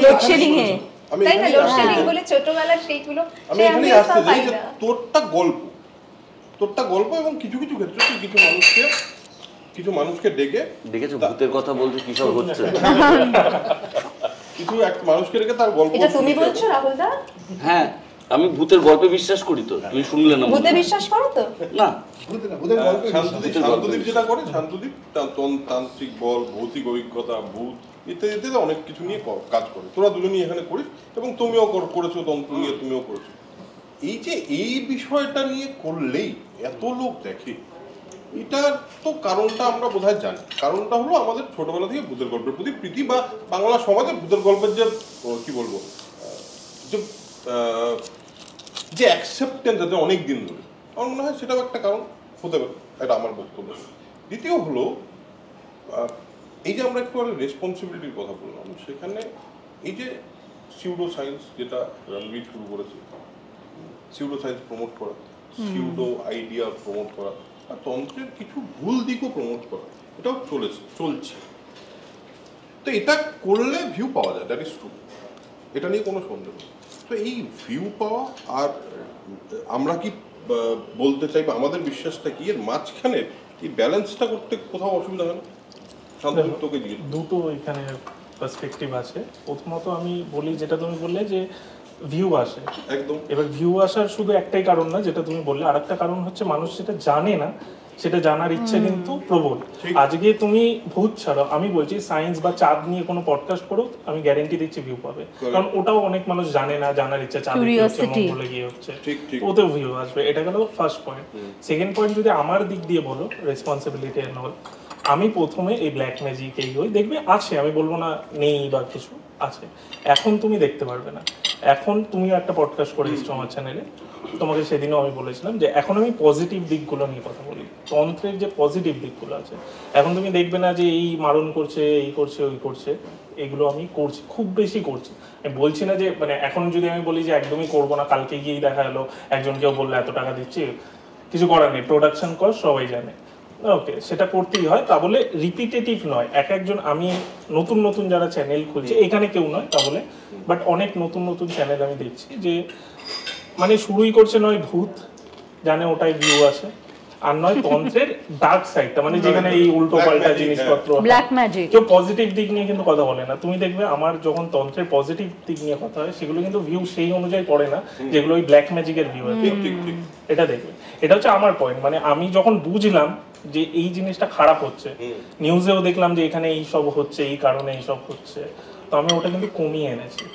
কিন্তু আমার তো চ্যানেলের থিম কোথাও স্পিরিচুয়ালিটি, এখন আমি মিক্স করার চেষ্টা করছি যেটা তুমি জানো, বাট যেহেতু আমার স্পিরিচুয়ালিটি এটা একটা থিম, তো আমাকে রাখতে হবে, তো ওই জন্য পজিটিভ সাইডটাই আমি রাখি। তোর একটা নিশ আছে, নিশের মধ্যে তুই অন্ততপক্ষে এইটুকু হয়েছে যে একটা সময় একরকম কন্টেন্ট আমি ক্রিয়েট করছিলাম ওটা, এবং তারপর আমার তোর একটা কোথাও গিয়ে মনে হয়েছে যদি যতটা কম করা যায় ওই দিকটা একটা পজিটিভ সাইড অফ ওই মানে যে কোনো বিশ্বাসী হোক তার একটা পজিটিভ সাইড তুই আনার চেষ্টা করছিস। আমি কিন্তু গৌরবের একটা কথার সাথে খুব একমত যে প্রত্যেকের কিন্তু একটা নিশ ক্রিয়েট করা উচিত। মানে সৌরভ বলছে যে আমি আজকে ক্রিকেটারের নেব, কালকে তান্ত্রিকের নেব, উইচ ইজ কারেক্ট, কিন্তু আমি জানি সৌরভ কিন্তু সেক্ষেত্রেও নিজের একটা নিশ রাখবে। মানে ক্রিকেটারকেও এমন কিছু প্রশ্ন করবে যেটা সৌরভের স্পেশাল, একদম একদম, এবং তান্ত্রিককেও সৌরভ, ফলে নিশ সেক্ষেত্রেও তৈরি হয়। একদমই। আমি একটা কথা বলতে চাই, নিশ ক্রিয়েট না অলরেডি পপুলার মানুষরা পডকাস্ট করলে সেই পডকাস্টকে তুমি একটা নরমাল পডকাস্ট ধরো, কেউ প্রথম থেকে তাকে কেউ চেনে না, হয়েই সে পপুলার হতে চায়, ডিফারেন্স আছে। পপুলার মুখ, মানে আমি যেই সময় ধরো পডকাস্ট, আমার পডকাস্ট চ্যানেল যেই সময় চলছে অলরেডি আমার 15 লাখ সাবস্ক্রাইবার হয়ে গেছে, লোকে আমাকেও দেখতে চায়, লোকে দেখতে চায় আমি কি বলছি, আমার কি পয়েন্ট অফ ভিউ, আমি মানে আমি প্রেত কথা যখন করেছি 400টা এপিসোড অব্দি লোকে কখনো আমাকে প্রেত কথা ধরো সামনে দেখেনি, আমাকে প্রথমবার প্রেত কথাতে লোকে সামনে দেখছে। তাদের জেনারেল একটা রাহুলদার ক্ষেত্রে, রাহুলদার আমরা সবাই ফ্যান বয় ছোটবেলা থেকে, আমাদের জেনারেশনটা তো প্রথমেই রাহুলদার পডকাস্ট আসলে কি যেখানে রাহুলদার রূপমদা কথা বলছে আমরা তো কি এমনিই দেখবো এবং রাহুলদার অলরেডি যে স্টারডামটা আছে সেটা কিন্তু আমরা রাহুলদাকে দেখার জন্য, রাহুলদার কথাটা শোনো, প্রশ্নটা শোনার জন্যও কিন্তু আমরা যাই। একদমই ঠিক। যেটা ধরো শান্তদ্বীপের ক্ষেত্রে অনেক স্ট্রাগল করতে হয়েছে হয়তো, একদম, কারণ আমাকে শুরুই করছে একদম পডকাস্ট জার্নি, আর আমি বাড়ি বাড়ি কি করতাম শুরুটা। আর আরেকটা জিনিস, কিন্তু আরেকটা জিনিস গৌরব, বাতাসে গুনগুন আর স্টার জলসার দর্শক সহজ কথায় খুব যে ট্রিকল ডাউন করে তা নয়, কিন্তু এটা কিন্তু আমার প্রতিদিনের রোববারের লেখার পাঠক, বা আমার 15 বছর ধরে আনন্দবাজারের লেখার পাঠক, যেটা আমি 15 বছর সাহিত্যকে দিয়েছি। আমি আরেকটা কথা বলছি, বাতাসে গুনগুন নয়, তোমার কিন্তু ওই নিশ অডিয়েন্সটা, মানে তোমার সেটাও কিন্তু অন্যভাবে তৈরি করে, সেটা শুধু ফ্যান বয় থেকে তৈরি না। আমি একটা কথা বলছি, আমি বলতে পারি যে ও তো স্টার জলসা করে, জি বাংলা করে, সেই দর্শক আমার চ্যানেলে নেই, কারণ মূলত যদি তোমার ডেমোগ্রাফি খুলি তাহলে দেখতে পারবে টেলিভিশন তো মূলত মফস্বল গ্রাম একদমই নয়, মানে শহরও ভীষণ ভাবে কিন্তু মহিলাদের ধরেই অনেক বেশি বেশি করে কন্টেন্টটা তৈরি হয়, মহিলা প্রোটাগনিস্ট হয় মূলত। আমি সব আর্টিস্টের না আলাদা আলাদা মহলে সেখানে তোমার ফ্যান্স তৈরি না, আর কি বলতো, it's the personality. What I want to say is, আমি রাহুলদার চ্যানেলটা বলছি for instance, I have been outside Calcutta for 22 years, ঠিক আছে? অনেক বাংলা সিনেমা দিল্লি বা বম্বে যেখানে আমি থাকতাম তখন যখন আমি গেছি রিলিজ করতো না, ওই পুজোর সময় যখন কলকাতায় আসতাম বা শীতকালে কারোর বিয়ে হতো এসে একটা বড় দিনের একটা আমি why I am hooked to his channel বা why I am hooked to show, যেহেতু আমি এই দুটো খুব রিলিজিয়াসলি দেখি, and yours, see there is a personality which you bring. There is a personality which you bring. So Karan Johar's show te, for instance, if he is getting, when he got say Saif and Kareena, of course that's a big draw. When ajke if I get Bumbada or with Orpita, it will be a big hit. But what I'm trying to say is, I also watch it because of him. I also watch it because every podcaster, we also are appealing to, যেরকম আমার পডকাস্টে আমি বলছি, আমি দুটো জিনিস নিয়ে, একটা জিনিস নিয়ে ভীষণ ট্রোলড হই। আচ্ছা কি, যে আপনি কেন এটা বাংলা পডকাস্ট, আপনি বাংলার লোকেদের এত আপনি ইংলিশে কথা বলেন কেন?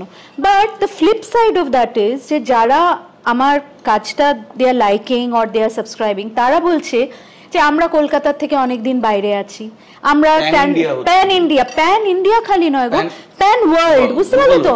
তারা বলছে যে এরা যে আসছে, এরা যে কথা বলছে আমার, and there are so many people comfortable.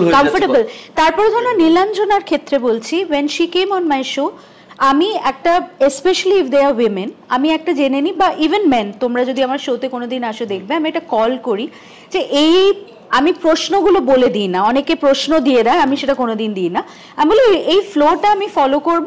Is there anything which is completely out of bounds? I believe in ethical journalism. I have been a national level editor and I hold that. যেরকম তোমার ওই কাজটা 21 বছরের, তোমার কাছে it's a body of work, তুমি তো ওটা বানিয়েছো, আমার কাছেও সেরকম।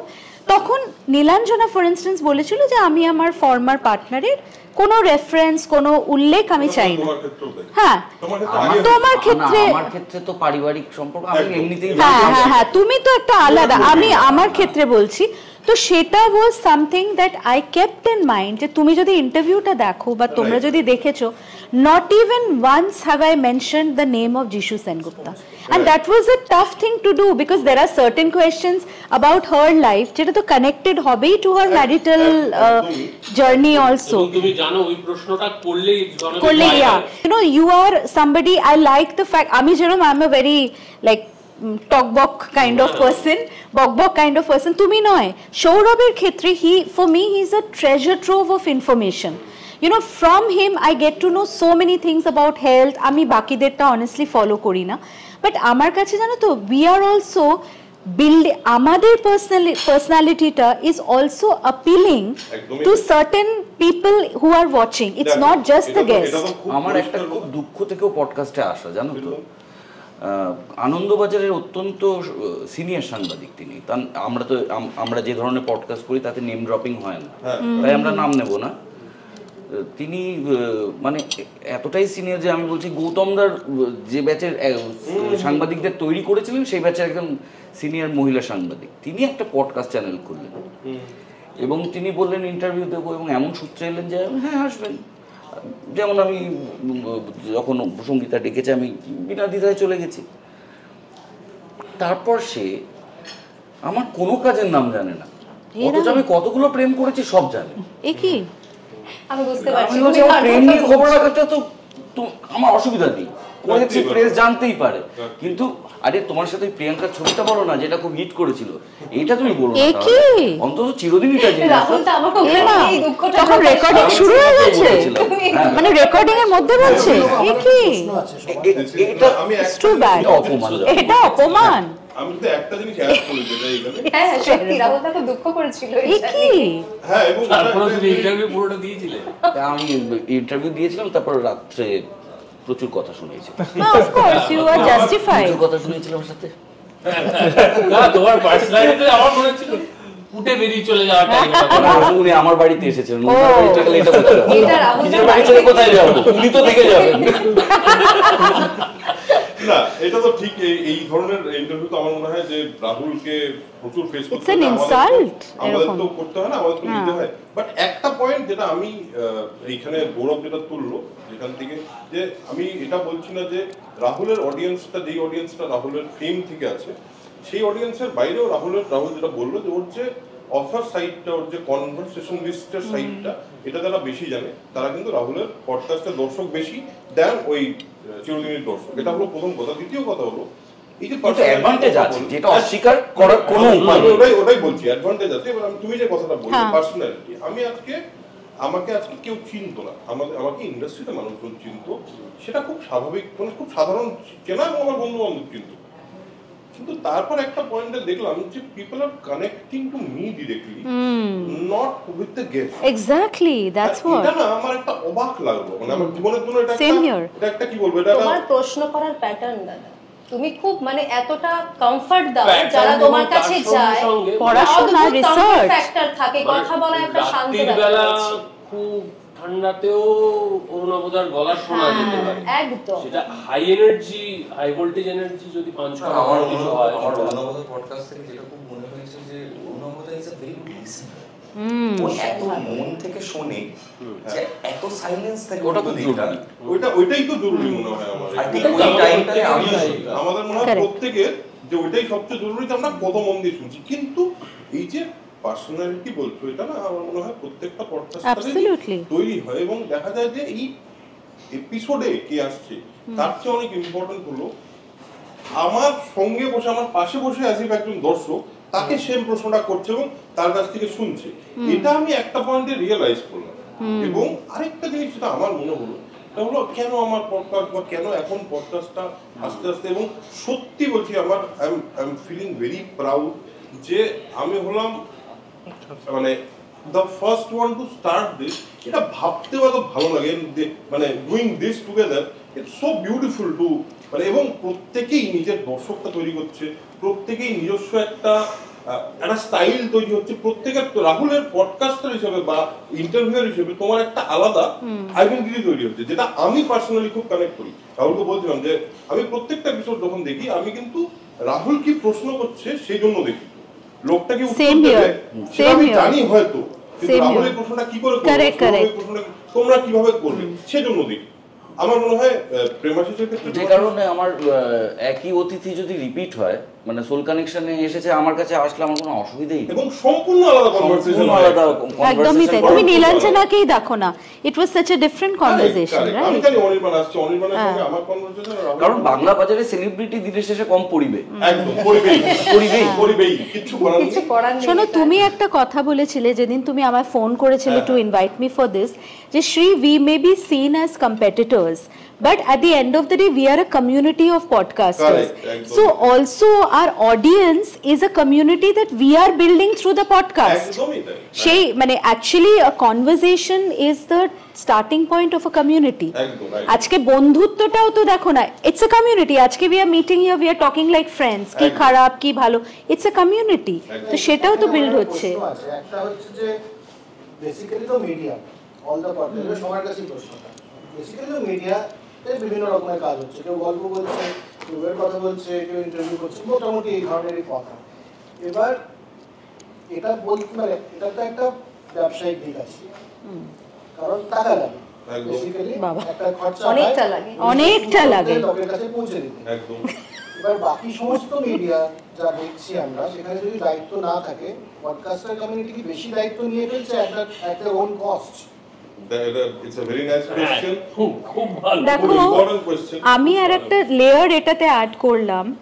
এই যে আজকে আমাকে একজন জিজ্ঞেস করেছিল যে আপনারা যে পডকাস্ট করেন, how is it different from Anandabazar? অনলাইনও তো তাই করছে, আজকাল .in-এও তো এরকম হচ্ছে, just that you are calling it a podcast every week, তোমার স্টুডিওটা same, like I am use to your books, I am use to that blue একটা তোমার যে ইয়ে থাকে, আই এম ইউজ টু। এটা বাদ দিয়ে ওরাও লং ফর্ম ইন্টারভিউ করছে। এখন প্রতিটা খবর কাগজের যে ডিজিটাল আর্মটা আছে, they are doing this interviews also, same thing. So how are you different from মানে how is a podcast different? এই প্রশ্নটা আমাকে করা হয়েছিল। So I would also like to know মানে হোয়াট ইজ দ্য ডিফারেন্সিয়েটর? হ্যাঁ বলো একটু, আমি মানে শিখতে চাই এটা। এটা হচ্ছে তুমি করেই বলছো, একদম বলো। তুমি যদি দেখো একটা পডকাস্টারকে বসিয়ে আর একটা ওই যে ইন্টারভিউ করছে তাকে বসিয়ে, সাংবাদিক, সে যেটা ক্র্যাক করবে বা সে যেই কথাটা বার করতে পারবে, আমরা তার থেকে 4 ডবল বেশি কথা বার করতে পারবো, কারণ আমরা ওইভাবেই ট্রেন হয়েছি। তাদের মধ্যে একটা প্রেশার আছে, তাদের এই কথাগুলো লাগবে, আমাদের কিন্তু সেই বাঁধনটা নেই। আমরা এমন কিছু জানি, এমন কিছু সিচুয়েশন, হয়তো আমি রাহুলদার বিষয়ে জানিও না, কিন্তু আমি এটুকু বলতে পারি রাহুলদা যদি আমার সামনে বসে, আমি একটা এমন কথা বলবো, রাহুলদার ভেতর থেকে অটোমেটিক কথাগুলো বেরিয়ে আসবে। সেই ট্যালেন্টটা আমাদের মধ্যে আছে, এটা আমার বিশ্বাস। এবং এটা বোধহয় কি আমরা বেশি মন দিয়ে শুনি বলে। হ্যাঁ তাই তো, মানে পৃথিবীর সব থেকে বড় সাইকিয়াট্রিস্টটা বলেছেন অর্ধেক কাজ হচ্ছে শোনা। এই নাগরিক জীবনে আমাদের কেউ মন দিয়ে শোনে না, আমরা পয়সা দিই, তুমি শুনবে উইদাউট বিং জাজমেন্ট, আর ওদের কাছে 10টাই কোশ্চেন থাকে। এবং যখনই তুই শুনবি রাহুল আরো দুটো কথা বলতে চাইবে তোকে, কারণ তুই জানিস যে এই লোকটা অন্তত একটা সেফ স্পেসও দিচ্ছ না তুমি তাদের, একটা কমফর্ট ফ্যাক্টর। তুমি আমার স্টুডিওতে ঢুকবে বা গৌরব দাস স্টুডিওতে ঢুকবে, তুমি সেই অ্যাটমসফিয়ারটা পাবে যে আচ্ছা এখানে এসে আমি কিছু বলতে পারি, বা অরুণব দাস স্টুডিওতে ঢুকবে, এই অ্যাটমসফিয়ারটা পাবে যে হ্যাঁ আমি এখানে কিছু এই শান্ত জায়গাটায় বসে বলতে পারি। এই অ্যাটমসফিয়ারটা হ্যাঁ মানে আমরা চেষ্টা তো করছি প্রত্যেকটা সেটা ক্রিয়েট করতে হবে। না একটা এখানে না তোর প্রশ্নটার এক্সটেনশনটা আমি জাস্ট অ্যাড করে দিই যে আমরা পয়সা কিধর সে আয়েগা, পয়সা কিধর সে আয়েগা, show me the money, দায়িত্ব ফাইত্ব নিয়ে অনেক কথা বললাম, পয়সা কিধর সে আয়েগা, show me the money বলে না ওরা বলো পয়সা কত দিকে? খুব ভালো লোককে প্রশ্ন। ও তো বললো যে ওর কোনো আর্থিক ইয়ে নেই এটাতে, পয়সা না গেলে ডেফিনেটলি ভালো লাগে। পয়সা এলে তো খুবই ভালো লাগে না? But you still have a primary source of livelihood. For people who, for instance, somebody like না দিনের শেষে পয়সাটা দরকার। হ্যাঁ বলো। আমি বা সৌরভ যখন এটা করছি, আমরা না চারটে বাজে কাজকে না বলতে পারবো এই ইচ্ছে থেকে। Of course, I get it. I respect that. Primary সোর্সটাকেও একটু ডিস্টার্ব প্রাইমারি সোর্সটা। Of course. আমি বলতে পারি আজকে এখানে আসার জন্য আমাকে একটা আপটু দিতে হয়েছিল, সেই আপটুর জন্য আজকে আমার পার ডেটা গেছে কিন্তু আমরা দিন মজুর, যাইনি মানে পয়সাও নেই, কিন্তু আমি এখানে আসতে চেয়েছিলাম সবারই আমাদের সবার দরকার। Of course. এবার এটা আলোচনা করাও আমাদের প্রচুর অ্যাস্থেটিক নিয়ে কথা হলো, প্রচুর আদর্শ নিয়ে কথা হলো, পয়সা চাই, পয়সা। Bottom line, that's the bottom line. আমি এই যে আজকে আমি পয়সা না পেলে কয়েকদিন বাদেই তান্ত্রিক হয়ে যাবো, করতে পারবো না, ওদের সাথে চলে যাবো। And I think আমি তন্ত্রটা ইন্ট্রোডিউস করব so that I make money. Yeah. এই যে দুপুরবেলা আমরা বসে একটা আড্ডা মারছি এসি স্পেসে, এই আউট যদি আমাদের এইটুকু না করতো তাহলে আমরা করতে পারতাম না। সেই তো ঠিকই। সুতরাং আউটকে thank you. Thank you. Sponsor integration খুব ইম্পর্টেন্ট। যেখানে আপনারা আমাদেরকে টাকা দিয়েছেন আমরা কি অস্বীকার করতে পারি? আমরা চাই আরো বেশি মানুষ সবাই আসুন এবং আউটে সবাই আসুন, খাওয়া দাওয়া আমাদেরও বারবার ডেকে শান্তি করে ওটা খাচ্ছে। না আমি খাবো। সবাই বাঙালি একটুখানি টাকা পয়সা হলে পরে আমাদের তো ব্যাপার দেড় ঘন্টা দিচ্ছে বলে আমরা একটা দায়িত্ব নিচ্ছি। হ্যাঁ বোধ যেটা আমরা আলোচনা করি, দেড় ঘন্টা তো দিচ্ছে আমাদেরকে, ওরা ইনভেস্ট করছে, আমাদের একটা দায়িত্ব আছে। আমরাও মানে যারা আর আমরা এতগুলো প্রোডাকশনে করছি, সাউন্ড এডিটিং, সোশ্যাল মিডিয়া, একটা শ্রম আছে তো অবশ্যই সময়ের, এবং প্রত্যেকে যে আসবে তার জন্য তো অত 10টা প্রশ্ন নিজের ভিতরে ভাবা, রিসার্চ করতে হবে তো। আচ্ছা আমি বলি, আমি যে জিনিসগুলো জানি তাহলে সবাই মিলে নিজের নিজের হ্যাঁ বলো। আমি সবচেয়ে কম জানি, সবচেয়ে তাড়াতাড়ি শেষ হয়ে যাবে বলে বলে দিচ্ছি।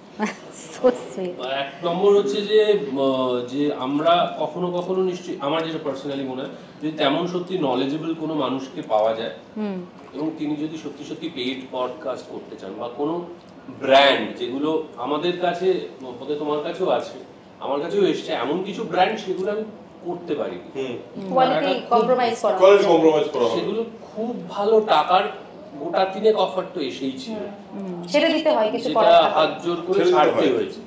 মানে সেইগুলো বাদ রেখে যদি এরকম সত্যি সত্যি কিছু অফার্স আসে, আমাদের কাছে ফোন করেন লোকজন এখন পডকাস্ট করতে চাইছেন, তো সেরকম কিছু পেইড স্পন্সরশিপ হতে পারে।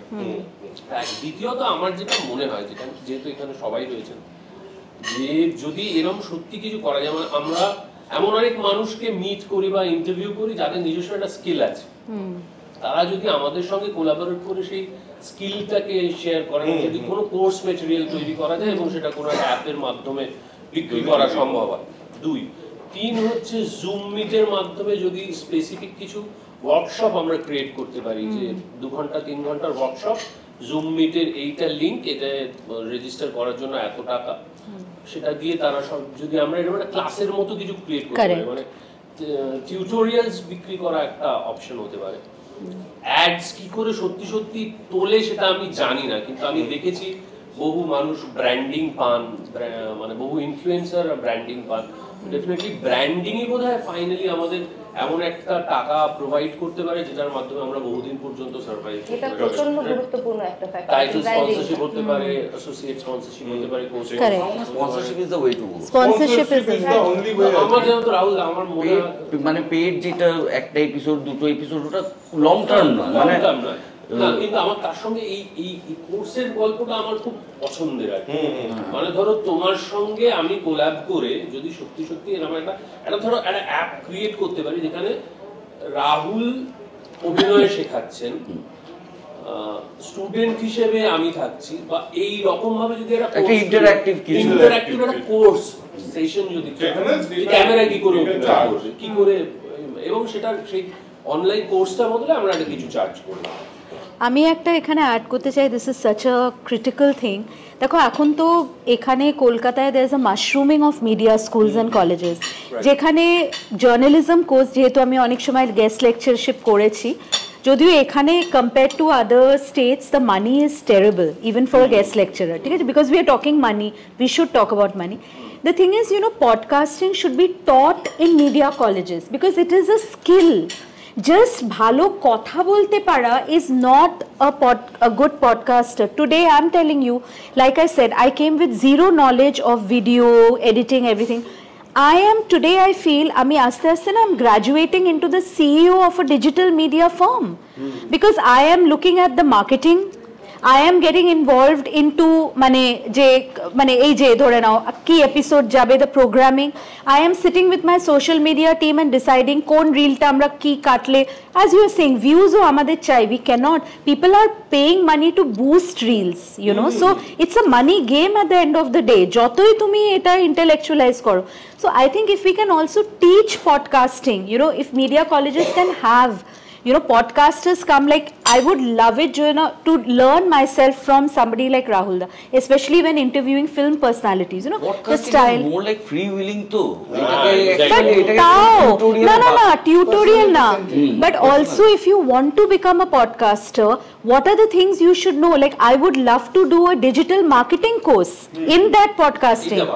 সেটাই বলছি, মার্কেটিং পুরো ডিটেইলটা, খালি কথা বলা না. এবার দেখো কেউ হয়তো ডিজিটাল মার্কেটিয়ার হতে পারে যে কথা বলতে চায়, তাকে সেটা শেখাও. আমাদের কলকাতায় অ্যাক্টিং ওয়ার্কশপ এবং অ্যাক্টিং স্কুলের নামে যেটা চলে সেটা নিয়ে আমি এত ডিসইলিউশনড. আচ্ছা, সেগুলো বেসিক্যালি জুনিয়র আর্টিস্ট তৈরির কারখানা এবং টাকা খেচার জায়গা. এবং এই পুরো বিষয়টা নিয়ে এত বিরক্ত আমি যে আমার না এই পুরো বিষয়টা, তুমি বলছো গেস্ট লেকচারারদেরকে টাকা সত্যিই কম দেওয়া হয়, কিন্তু তারপরেও যে স্টুডেন্টদের থেকে যে টাকাটা নেওয়া হয় এবং তার বদলে তাদের যে রিটার্নটা দেওয়া হয়, সে তো এডুকেশন সিস্টেমটাই তো করাপ্টেড. হ্যাঁ, অ্যাবসলিউটলি. কোনো গ্রুমিং না করে ছেড়ে দেওয়া তাদেরকে. হ্যাঁ, আমি তোকে প্লিজ এখানেই তোকে বলতে চাই, কারণ তুই হলো আমাদের মধ্যে you have the biggest channel, ঠিক আছে, এবং not only that, তুই as a brand, as a brand of Gaurav Tabadar, internet থেকে তৈরি হওয়া ব্র্যান্ডের মধ্যে you are one of the biggest brand. আমরা এখন এখানে দুজন আছি, তোর কি মনে হয় এই টাকার জন্য আমরা কি করতে পারি, টাকাটা কোথা থেকে আসবে? গল্পটা আমি যেটা আমার নিজস্ব ক্যারিয়ার থেকে বুঝেছি, আমার এই কথা এই বছর 5 ইয়ার্স হতে চলবে ওরে বাবা। তো এবং আমি একটা জিনিসের ওপর সব থেকে বেশি খেয়াল করেছি, that is one consistency. Second thing is আমার ভিউয়ারশিপটা যেন না পড়ে। This is the ultimate game. হতে পারে আমি সপ্তাহে 2টো করে কন্টেন্ট দিই, কথা একদম যেটা অডিও পডকাস্ট, মাসে 8টা দিচ্ছি। এই মাসে 8টার মধ্যে আমি আমার কেরিয়ারে আমি সবসময় ফোকাস রাখি এই জিনিসটা, যে আমি যেন মাসে আমি যত কন্টেন্ট বানাই, যাই বানাই না কেন, প্রেত কথাতে যেন আমার একটা এপিসোড এমন হয় যেটা মাস হিট, এবং আমার নিজস্ব ফেসে একটা ভিডিও যেন এমন থাকে, সেটা কোনো রিল হতে পারে, সেটা কোনো নর্মাল ভিডিও হতে পারে, মোটিভেশনাল ভিডিও হতে পারে, it can be anything, no ছ্যাবলাম, যেটা আমার ট্যালেন্টকে প্রকাশ করছে, এবং তোর পার্সোনালিটিকে প্রমোট করবে, তোর ব্র্যান্ডকে প্রমোট, আমার ব্র্যান্ডকে প্রমোট করবে। একটা মাসে যদি একটা ভিডিও আমার 4 to 5 মিলিয়ন ভিউয়ারশিপ হয়ে যায়, এটা আমি সবসময় টার্গেট রেখেছি। আমি প্রত্যেক মাসে একটা হিট দেবো, বিকজ ওই একটা হিট আমাকে সবসময় মানুষের মনের মধ্যে সোশ্যাল মিডিয়াটা রেলেভেন্ট রাখবে। 1 2 যখন আমি পয়সা এবার নিতে শুরু, এই যে তোমরা বলছো যে আমি স্পন্সর নিই, ধরো আমি তোমার টাকা দিলাম, স্পন্সর করলাম, আমি তোমার প্রত্যেক ভিডিওর জন্য 50,000 টাকা করে দিলাম। দিন শেষে আমি কি খুঁজবো? ভিউ।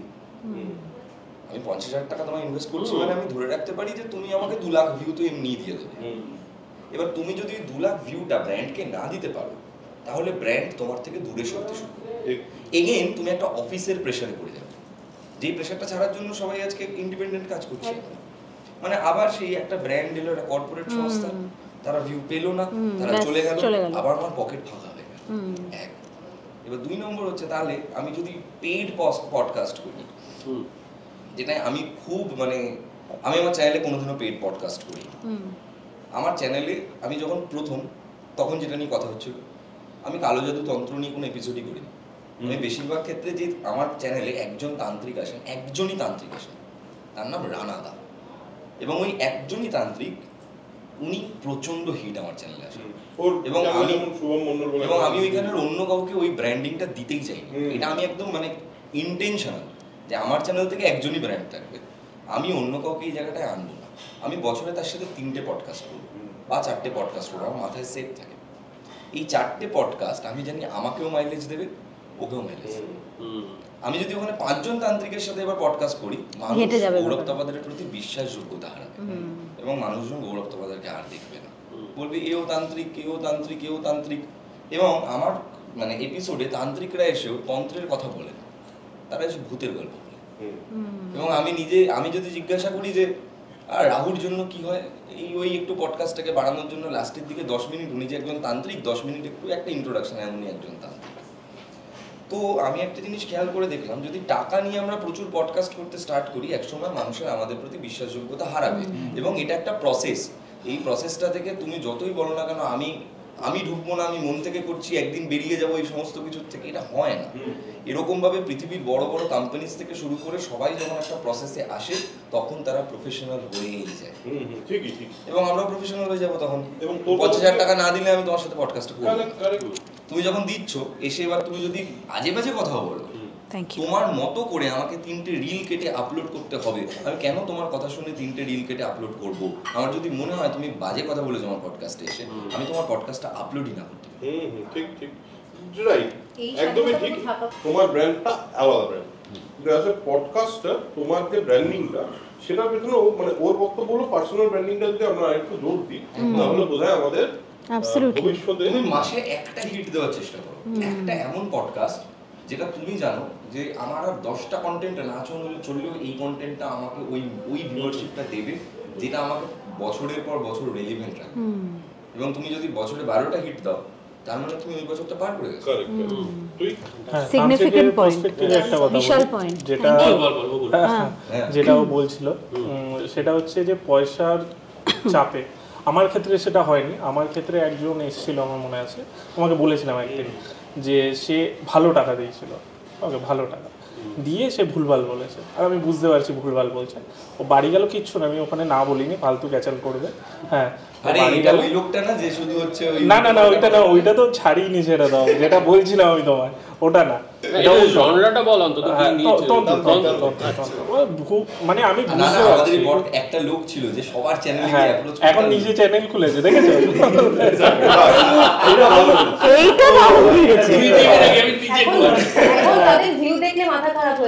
নিজে চ্যানেল খুলে নিয়েছে। যাই হোক, সেটা আমি তারপর বাড়িতে গেলাম, আমি বললাম এটা আমি আপলোড করতে পারবো না, আমি যা দিয়েছেন আমি রিটার্ন করে দিচ্ছি, এটা পুরোটাই নিজের উপর আমার মনে হয়। তুমি কিভাবে দেখো, গৌরব তো বললো কিছুটা টাকা পয়সার জায়গাটা আমরা কতটা কি অবস্থায় আছি এবং কি করা যায়? দেখো, আমার ক্ষেত্রে ব্যাপারটা হচ্ছে, আমার তো অ্যাডভার্টাইজিং এজেন্সি,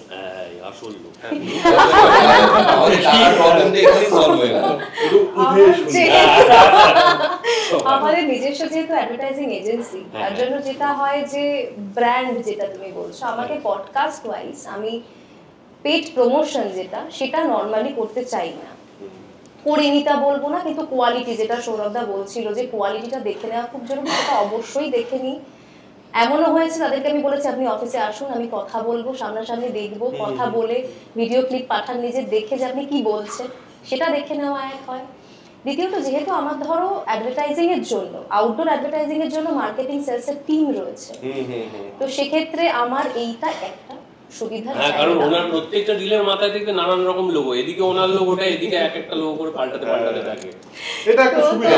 মানে মিৎসুবিশির লোগো, হ্যাঁ মিৎসুবিশি আমিও দেখেছি, মিৎসুবিশি কার কি সার্ভিস বা এরকম কিছু একটা দেখো, প্রমোশন করে দাও, জানি তো হয়ে গেল। এই তো সবাইকে একটু দিয়ে দিলেই তো হয়ে যায় না, জয় মা বলে ভাষা তৈরি হয়ে যায়। তো তোমার তাতেও প্রবলেম হয় না তা নয়, কারণ আমার চ্যানেলটা তো বড্ড নতুন, মানে কালী পুজোর দিন থেকে আমি শুরু করেছি, এই কালী পুজো থেকে। না, তুমি সেই অর্থে হ্যাঁ মানে অনেকটাই নতুন, তবে নতুন হিসাবে নিজের একটা জায়গা চেষ্টা করছি। মানে ধরো আমার ওখানে তুমি কখনো গেলে বুঝতে পারবে যে আমরা সত্যি চেষ্টা করি যেন কাজটা খুব ভালো করে করা হয়। খুব ছোট্ট একটা টিম আমার, কিন্তু সবাই তোমারটা খুব একটা অদ্ভুত জার্নালিস্টিক অ্যাপ্রোচও আছে, এমন সমস্ত টপিক তুমি অ্যাড্রেস করো, ও তো ঝেড়ে ফেলতে পারবে না, ওটা তো ডিএনএ তেই ওটা আছে।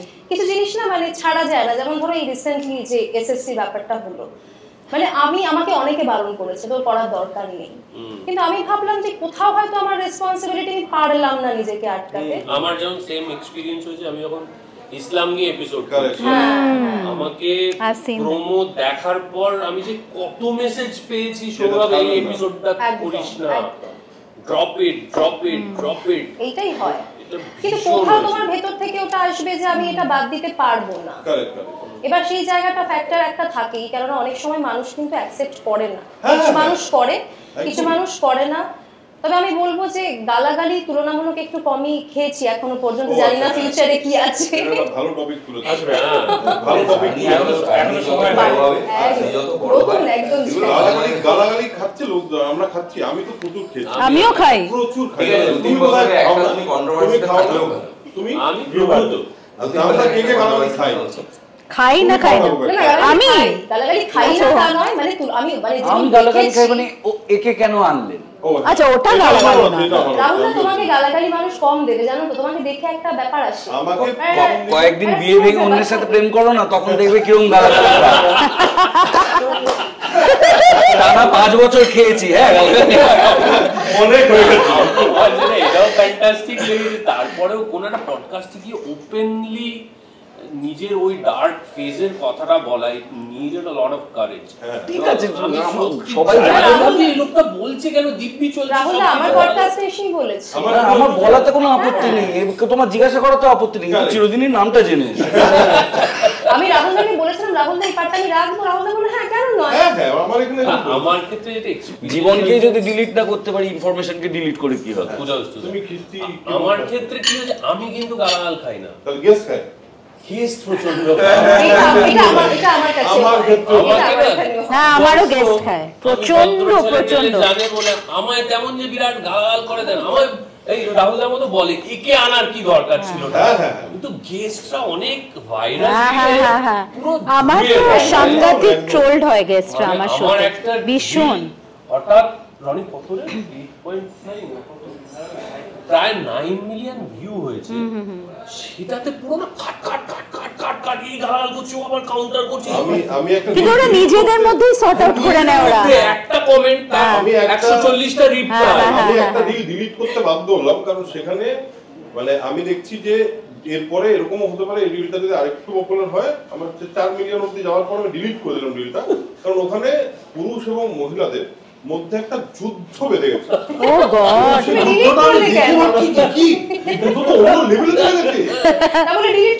ডিলিট করে দিলে? কেন? তার কারণটাও বলি, ডিলিট কেন করেছি। এখানে আমি একটা ছোট্ট রেসপন্সিবিলিটির জায়গা থেকেই করেছি। আমার মনে হয়েছে যে গেস্ট যে কথাটা বলেছেন সেটা সত্যি নয়। আমি যখন জানলাম যে ওটা সত্যি নয়, তখন আমার মনে হলো যে আমি এটা প্রমোট করতে চাই, এথিক্যাল স্ট্যান্ড নিয়েছে, এটা এথিক্যাল স্ট্যান্ড। ব্যাপারটা খুব রিল প্রেমাশিসকে প্রচুর লোকে নারুগোপাল বলে, এই নারুগোপাল আবার এসছে, কি কিউট। সেটা আলাদা কথা, কিন্তু আমার মনে হয় রিল এই যারা যারা সবার মার্কেটিং এর আছে, এদের একটা হচ্ছে রিলটাকে করতে হবে পপুলার, তার জন্য বেছে বেছে এমন জায়গাটা কাটবে এবং যেটা যেখানে ওটা একটুখানি সেন্সিবল মানে সেনসিটিভ বা কি বলে, হ্যাঁ যেখানে সেনসেশনাল, হ্যাঁ সেনসেশনাল ওই জায়গাটুকু কেটে যেই জায়গা থেকে ঠিক ওটার একটু সেন্স হতো আর কি, ওখানেই কেটে দেয়। এর পরের সেন্টেন্সটা শুনলেই আর গালিগালাজ মানে সেই জায়গাটা না কাটলে এপিসোডের লোক ঢুকবে কি করে? ওরে তারপরে আই থিংক হ্যাঁ তুমি বলে না, সাংঘাতিক রকম একটা চলে যায়, তো রিলে আমার মনে হয় ওইটাই। কিন্তু আমার মনে হয় আমরা এখনো অবধি আমরা এইটুকু জায়গায় আসতেই পারি যে আমরা গালাগালি খাওয়ার চেয়ে ভালোবাসা অনেক বেশি, এবং অতটুকু গালাগালি আমরা যে এত কম খাই এটাই বিরাট। এখন না তুমি সোশ্যাল মিডিয়াতে ছবি বা রিল দিলেও গালাগাল খেতে, একদমই তাই। এবং আমার ক্ষেত্রে আমার প্রথমে যেটা হয়েছিল, প্রথমে যখন আমাকে দেখে দেখে দাঁড়িয়েলা কি ছেলে বেশি কথা বলে, এরকম একটা প্রথম একটা শুরুর 15টা এপিসোড 20টা এপিসোড অব্দি চলেছে, তারপর কোথাও একটা গিয়ে আর লোকজন এটা বলা বন্ধ করে দিয়েছে, তারপর আমার সঙ্গে আস্তে আস্তে পাশে আর ঠিক আছে না লোকটা বেশি কথা বলে, ঠিক আছে মেনে নিলাম, এরকম একটা জায়গায় চলে এসেছে। আচ্ছা আমার একটা খুব ক্যাবলা প্রশ্ন আছে, কিছু জায়গা আছে যারা পডকাস্টের মধ্যে রিভার্ব অ্যাড করে, হ্যাঁ থেকে বড় কমেডি তো কিছু হতে পারে না আমার একটা আজকে ঠিক আছে আমি পার্সোনালি ভাবে করে দিলে আছে কোনো ব্যাকগ্রাউন্ড নেই দুজন বলতে রিভার্ব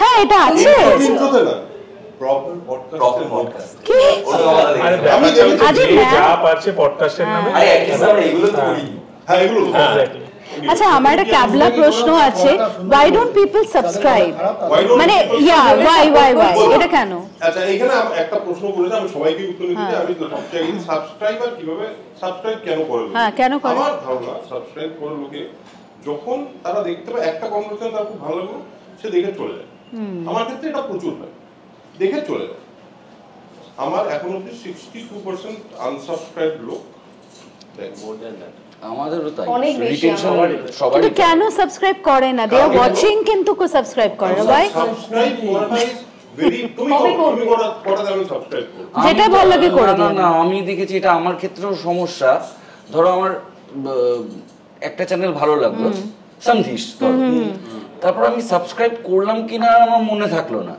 গাড়া এক রকম আসছে নানা পাটেকার এসেছে ইনি এসেছেন আজকে 5 ঘন্টা আমি পুরোটা সন্ধিশকে দিয়ে একদম কিন্তু সাবস্ক্রাইব করলাম সাবস্ক্রাইবার করা হলো না প্রপার 3টে এপিসোড দেখে নিলাম সেটা যদি আমি করি তাহলে অন্যরাও তো তোমরা কি কখনো ভেবেছো like somebody had told me যে why don't you have a very minimal payment for the subscription say 90 rupees membership এটা কি তোমরা কেউ ভেবেছো মেম্বারশিপ এসে গেলে তো অনেক সময় লেগে যাবে না আমরা মেম্বারশিপ অ্যাড করেছি বৈঠক হ্যাঁ এক্স্যাক্টলি হ্যাঁ বৈঠক চ্যানেলে খুবই লয়াল মেম্বারস আমরা পাই আমাদের একটা মেম্বারশিপ আছে এটা বেশ ভালো অ্যামাউন্ট অফ মেম্বারস আছে তারা মেম্বারশিপ নিতে চায় দেখো আমার মনে হয় দর্শকরা যারা আমাদের সঙ্গে কানেক্ট করে তাদেরকে আমাদের বলা উচিত এবং তাদেরকে যদি আমরা না বলি তাহলে তারা কিন্তু এটা করবে না মানে কি বলতে হবে যে মেম্বারশিপ না আমরা যেমন সাবস্ক্রিপশনের কথা প্রথমে বলবো তো সারাক্ষণই বলি না এটা হলো প্রথম কথা দ্বিতীয় মেম্বারশিপের জায়গা থেকে আমি আর মেম্বারশিপ যেমন সবসময় আমরা বলি বৈঠক চ্যানেলের জন্য আমরা মেম্বারশিপ আপনাদের আর কিছু দিতে পারবো না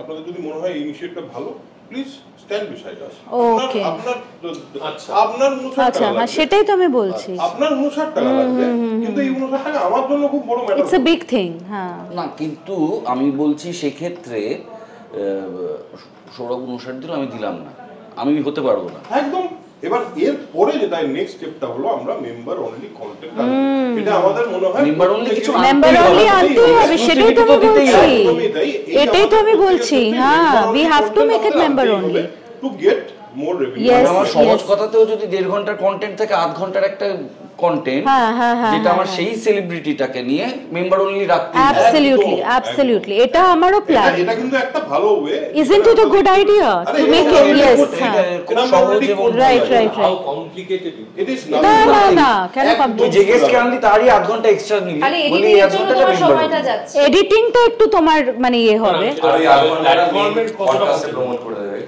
হ্যাঁ যে আমরা এই মেম্বার অনলি মেম্বারদের ক্রিয়েট করা মানে না ওই মানে প্ল্যাটফর্মে সেটা ক্রিয়েট করা কোনো কমপ্লিকেটেড কোনো আজকে যেটার জন্য এত ঝামেলা সেই সময় রায়নার যেই রিলেটেড সেটারও তো মেম্বার অনলি কন্টেন্ট ছিল মানে আমি দেখেছি যতদিন ঝামেলায় পড়েছে ততদিন দেখেছি আমিও দেখেছি আমি খুবই দেখেছি আমি এটা দেওয়ার এবং খাওয়ার শুনেছি যে মেম্বারদের জন্য কন্টেন্ট যেগুলো বানান সেগুলো কেউ দেখছে না এরকম এক্সপেরিয়েন্সও বেশ কয়েকজনের হয়েছে তাদের সেটা হতে পারে সেটা প্রতিযোগিতা বেশ কিছু মানুষ হয়েছে না ওটা ট্রায়াল এন্ড এরর আমরা সবাই ওটা তো trial and error। Trial and এররের মধ্যে দিয়ে যাব যেটা বলছি তার 4টে চলবে 2টো চলবে অলসো আই থিংক দ্য একটা বলি আমি যে আমাদের বাংলায় না বেশিরভাগ ইন্ডাস্ট্রিগুলোই ছোট তার মধ্যে খাওয়া খাওয়াই কম্পিটিট করার আমরা চেষ্টা করি আউধে আনলে খাওয়া হয়েছে কি এখন খাওয়ার জায়গায় বসে রয়েছে কিন্তু দুনিয়ার যেটা সবচেয়ে বড় বিজনেস সেটা হচ্ছে তেলের তারা সবাই এক 10-12টা কোম্পানি ওরা ওপেক মানে ওদের প্রাইস দেখো তুমি চেঞ্জ হয় আমার মনে হয় পুরো পডকাস্ট কমিউনিটি অন্তত বাংলায় অন্তত স্ট্যান্ডার্ড গুলো এক রাখা উচিত যে একজন কিছু হঠাৎ করে একটু বেশি ভিউ পাওয়ার জন্য একটা কিছু করে নিলাম যে আর্টিস্টিক এন্ডেভারে বেরিয়েছে সে তো চিপে ছাড়বেই তাকে তো তোমার বইটিকের থেকে নিতে হবে you know আমার ড্রিম কি তোমার 100th episode you have reached the arc of a dream আমার ড্রিম হলো বিকজ আই লাভ পডকাস্ট আমি রাত্রিরে আমার মানে মা যখন অসুস্থ ছিল I got hooked on to podcast রাত্রিরে দেখতাম অডিও ভিজুয়াল পডকাস্টগুলো বেশি স্পটিফাই লাগালে আমি ঘুমিয়ে পড়ি সো এবার কি হয় what I want is it should be like a television channel So it should have like Rahul is one section, you are one section. So I am like a member of that particular platform. It's like a Hoichoi or a Netflix. Correct. And I'm watching different things. Podcast OTT Sponsor শুনুন। Podcast ওটিটির idea বলছি Yeah, podcast OTT. Sourav কি বলো? এটা হবে আশা করি। I want that. I want to start it. একটা জিনিস তো আমি করতে Let's চাই do it together. Let's do it together. এবং একটা জিনিস North and South. আজকে একটা জিনিস বলতে পারি, একটা জিনিস আমি খুব প্রাউডলি বলতে পারি, এই মুহূর্তে এতজন পডকাস্টারকে একসাথে এই মুহূর্তে তারা এসেছেন আমার ডাকে, এইটা যে ক্রিয়েট করা গেছে এটাই হলো আমার মনে হয় তাহলে that's a first step. এবং আমরা ভবিষ্যতে অবশ্যই আমার ধারণা আমরা প্রত্যেককে অ্যাডমায়ার করি এবং প্রত্যেককে কোথাও বলতে একবারও কার্পণ্য করি না যে তোমারটা না ভালো লাগছে। এবং এই জিনিসটা যেহেতু আমাদের মধ্যে আছে বলে, কারণ অনেকেরই ক্ষেত্রে আমি দেখেছি যে ও কি করে এইটা আমার আজ পর্যন্ত কোনো অ্যাক্টর কেউ কম্পিটিটর মনে হয়নি, কাউকে মনে হয় যে যত ভালো তত ভালো সে করবেই, একদমই আটকানো যাবে, যার যেটা প্রাপ্য সে পাবে। এবং আমরা আমাদের মধ্যে এখনো অবধি আমরা গৌরব সবচেয়ে আগে সেই অর্থে অগ্র দূত আর অ্যাকচুয়ালি আমার মনে হয় মানে আমরা আমার ক্ষেত্রে যেটা আমার খুব ফিল হয়েছে, আমি যখন স্টার্ট করেছি সে সময় তো মানে একদম প্রথম দিকে মানে হয়তো হাতে গোনাই কিছু ইউটিউবার, একদম তখন কিরণদা, তারপর হচ্ছে ওয়ান্ডার মুন্না, সব ছিল একদম ওই টাইমটাতে 18 এরকম সাল 17-18। তো আমার যেটা মনে হয়েছে যে বরাবরই আমি যে কাজটা করেছি আমি খুব করেছি নিজের জন্য, মানে আমি তোমার সাথে ব্যক্তিগত আলোচনাতেও বলি যে দাদা এই কাজটা করবো না এখন নিজের জন্য, কোনো অডিয়েন্স বা এটা নয়, আমার ভালো লাগে করতে, আমি চাই করতে। এবং আমার প্রেত কথা শুরু করাও এখান থেকে যে ইয়েস আমার ভূতের গল্প বলতে ভালো লাগে, এবং 2 নম্বর লোকের কাছ থেকে গল্প শুনতে আমার দারুণ মজা লাগে। তুই নিজে কি ভূতে বিশ্বাস করিস? হ্যাঁ, এক্সপেরিয়েন্স আছে তোমার? আছে, সেটা পরে বলছি, সেটা পরে বলছি। প্রেত কথার এপিসোডে এই যে সবার যে ইন্টারেস্টটা আসছে, এই ইন্টারেস্টটা আমার ভালো লাগে। এবার আমি ওটাকে না আরো মাঝে মাঝে আমি আমার বাড়িতে সবসময় যখন একটু কেউ ভয় পেয়ে যায় তাকে আরো পরিস্থিতি বলে ভয় দেখাতে এটা যদি এমন হয় ভাবতো কি হবে। তো আমি না কোথাও দাঁড়িয়ে আজও আমি ফিল করি, I still feel very young at it, যে আমি 5 বছর করেও আমার কখনো মনে হয় না I am tired of it, এবং আমি কখনোই আমার কাউকে ওই কম্পিটিটরের জায়গাটাই মনে হয়, বিকজ আমি তো ভালোবাসার কাজ, সবাই ভূতের গল্প বলতে পারো, আমি শুনবো তোমাকে, আমার বেশি এনজয় হবে। সবাই ভালোবাসা থেকে এটা করছি বলি আমরা কিছু মানুষ আমাদের সঙ্গে কানেক্ট করছি। আমরা যদি শুধুমাত্র আমার মনে হয় এটা সারা পৃথিবীর বোধহয় খুব সত্যি কথা যে টাকার জন্য বা ভিউয়ের জন্য কোনো কাজ করলে সেটাতে পাওয়া যায় না, হবে না। আমরা আমাদের ভালোবাসা থেকে কাজ করলে ভিউটা বাই প্রোডাক্ট, টাকাটা বাই প্রোডাক্ট। এটা আমার সবসময় মনে হয়, এটা আমরা সবসময় আলোচনা করি, এবং সেক্ষেত্রে আমাদের কাছে একটা প্রকৃষ্ট উদাহরণ আছে, without any celebrity, without anything sensational, বৈঠক is reaching 30,000 subscribers. এটা যে হিউজ অ্যাচিভমেন্ট। আমার মনে হয় যে তার মানে আমরা ওই প্রেমাশিসের ওই যে ফলোইংটা, ওই যে কানেকশনটা এটা তৈরি হয়েছে আমাদের প্রত্যেকেরই। আমার মনে হয় আমরা ওই অনেস্টি থেকে করছি বলেই আমাদের এইটুকু তৈরি হয়েছে, এবং আজকে এই এতক্ষণ ধরে বসে আমরা বাংলা পডকাস্ট নিয়ে আলোচনা করতে পারলাম, আড্ডা মারতে পারলাম। মানুষ অনেস্টিটার সাথে একদমই তোমার পডকাস্ট দেখে আমি ফার্স্ট টাইম তোমায় আজও বলি, আমি দেখে দাঁড়িয়ে গেছিলাম। আমি আগের দিন এলার পথে প্রিয়াঙ্কাকে বলছিলাম আমি ছোটবেলায় একটা সিনেমা দেখেছিলাম, সিনেমাটা দেখে আমার ছোটবেলায় হেভি মজা লেগেছিল, স্কুলের বন্ধুরা পকড়াম করে দেখে আরো মজা পেয়েছিলাম। তোমারই একটা সিনেমা, আমি জানতাম না ওটা তোমার, ওটা আমারও সিনেমা, তো আমি জানতাম না যে ওটা তোমার সিনেমা। পরবর্তীকালে আমি যখন অলরেডি ইউটিউব করছি, আমি অন্যবাজার একটা তখন তোমার চ্যানেলে হার্ডলি হয়তো 7,000-9,000-এর মতো সাবস্ক্রাইবার। আমি তোমার পডকাস্ট দেখেছি, তখনও তোমার চ্যানেলটা কেউ চেনে না, এবং আমি পুরো মানে তোমার 2 এপিসোড 3টে এপিসোড আমি বুক হয়ে দেখেছি। আমার এখনো মনে হয় আমি একতলার বসে একদম কম্পিউটারের টেবিলের উপর পা তুলে বসে আমি পডকাস্টটাকে এনজয় করছি, এবং তখনও আমি কিন্তু তোমাকে চিনি, এবং আমি তোমাকে ইনস্টাগ্রামে খুঁজে মেসেজ করেছি যে আমার হেভি লেগেছে। এবং তারপর দাঁড়িয়ে এখন তোমার সঙ্গে যেমন আমাদের যেরকম সম্পর্ক, তো এটা মানুষরা অনেক, আমি এটাই বলতে চাইছি যে আমরা অনেস্টিটাকে রিলেট করি। কারেক্ট, একদমই ঠিক যে একটা মানুষ যখন অনেস্টলি কিছু একটা বলে না, তখন আমাদের নিজেই বুঝতে, এখন তো আরো বেশি সোজা হয়ে গেছে। আমার তো এপিসোড টু এপিসোডে অনেস্টি ডিফার করে যায় 100% করতেই পারে, এটা তো হবেই, কারণ তুমি একটা ভাইব পাচ্ছো, তো ইটস এ এনার্জি এক্সচেঞ্জ না, তুমি তো এনার্জিটা পাচ্ছো। হ্যাঁ, একদমই তাই। আমি এরকম এপিসোড হয়েছে আমার, আমি নাম বলবো না অবভিয়াসলি, কিন্তু এরকম এপিসোড হয়েছে যেখানে একটা পয়েন্টের পর আমি বিরক্ত হয়ে গেছি, আমি আর কিছুতেই তাকে ভেঙে তার ভেতরে ঢুকতে পারছি না। আমি সবসময় চেষ্টা করি একটা মানুষের ভেতর অব্দি ঢোকা। কিছু কিছু এপিসোড যেমন তখন তুমি কি করে নিজের অনেস্টি রাখবে, তখন আমি কি করে তখন তোমাকে এক ঘন্টা টানতে হবে। একদম এনে ফেলেছি। আমার একটা পুরো অন্য এক্সপেরিয়েন্স হয়েছে। আমি একজন রিসেন্টলি একজন লেজেন্ডারি মানুষকে ইন্টারভিউ করেছি, আমি তাকে ফাটিয়ে পড়ে টড়ে গেছি, বই, ইনফরমেশন, আলোচনা, চ্যাট জিপিটি, যা যা হয় মানে ফাটিয়ে, হ্যাঁ। আর যেদিন ইন্টারভিউ করবো সেদিন ভোর 4টে অব্দি পড়েছি লোকটাকে নিয়ে। এবার তার কি ইন্টারভিউ, এত বুদ্ধিমান মানুষ না, দেখছি আমি তাকে যেভাবে যে কনভারসেশনটা আনতে চাইছি তিনি পুরো ডজ করে গিয়ে পুরো একটা অন্য কনভারসেশন। আমার ক্ষেত্রেও হয়েছে, আমার ক্ষেত্রে এবং মানে এবার সেটা আমার মজাও লাগছিল, কিন্তু এবার উনিও, আমি বুঝতে পারছি ওই যে হয় না চোখে চোখে যে ধীরে এটা করতে চেয়েছিলি ওটা হবে না, আমি ওটা বলবো না, এই যে বলানো, এবং উনি একটা অন্য কনভারসেশন ক্রিয়েট করে দিচ্ছেন, সেটা একটা ভয়ঙ্কর এক্সপেরিয়েন্স। আমি না প্রথমে ভাবছি যে মুখটা ব্ল্যাঙ্ক লাগছে না তো, মনে হচ্ছে না তো, নার্ভাস হয়ে গেছি আমি, ভেতরে নার্ভাস হয়ে গেছি তখন।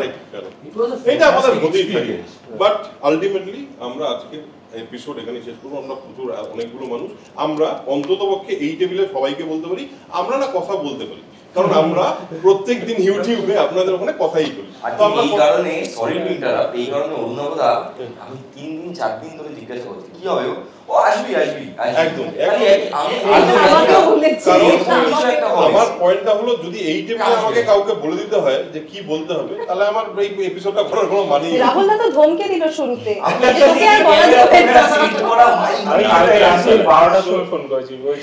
তো আজকের এপিসোড আমরা এখানেই শেষ করবো, আজকের এই আড্ডাটা আমরা এখানেই শেষ করবো। না হলে আপনারা নিশ্চিন্ত থাকতে পারেন আমরা একটা অষ্টপ্রহর আড্ডাও মারতে পারি, বিরিয়ানি ক্ষমা করবে না, বিরিয়ানি আমাদের ক্ষমা করবে না যদি আমরা এখন না এপিসোডটা শেষ করি। বিরিয়ানি ওয়েট করছে, তা হাউদের বিরিয়ানি, হান্ডি বিরিয়ানি কিরম হয় এটা বিবেকানন্দ পার্কে এসে একবার, আলু আছে নিশ্চয়ই আছে, এবং সেটা একবার চেখে গেলেই বুঝতে পারবেন। আজকের এপিসোড আমরা এখানে শেষ করছি। থ্যাংক ইউ সবাইকে, থ্যাংক ইউ, কনগ্রাচুলেশনস। সেঞ্চুরি হলো,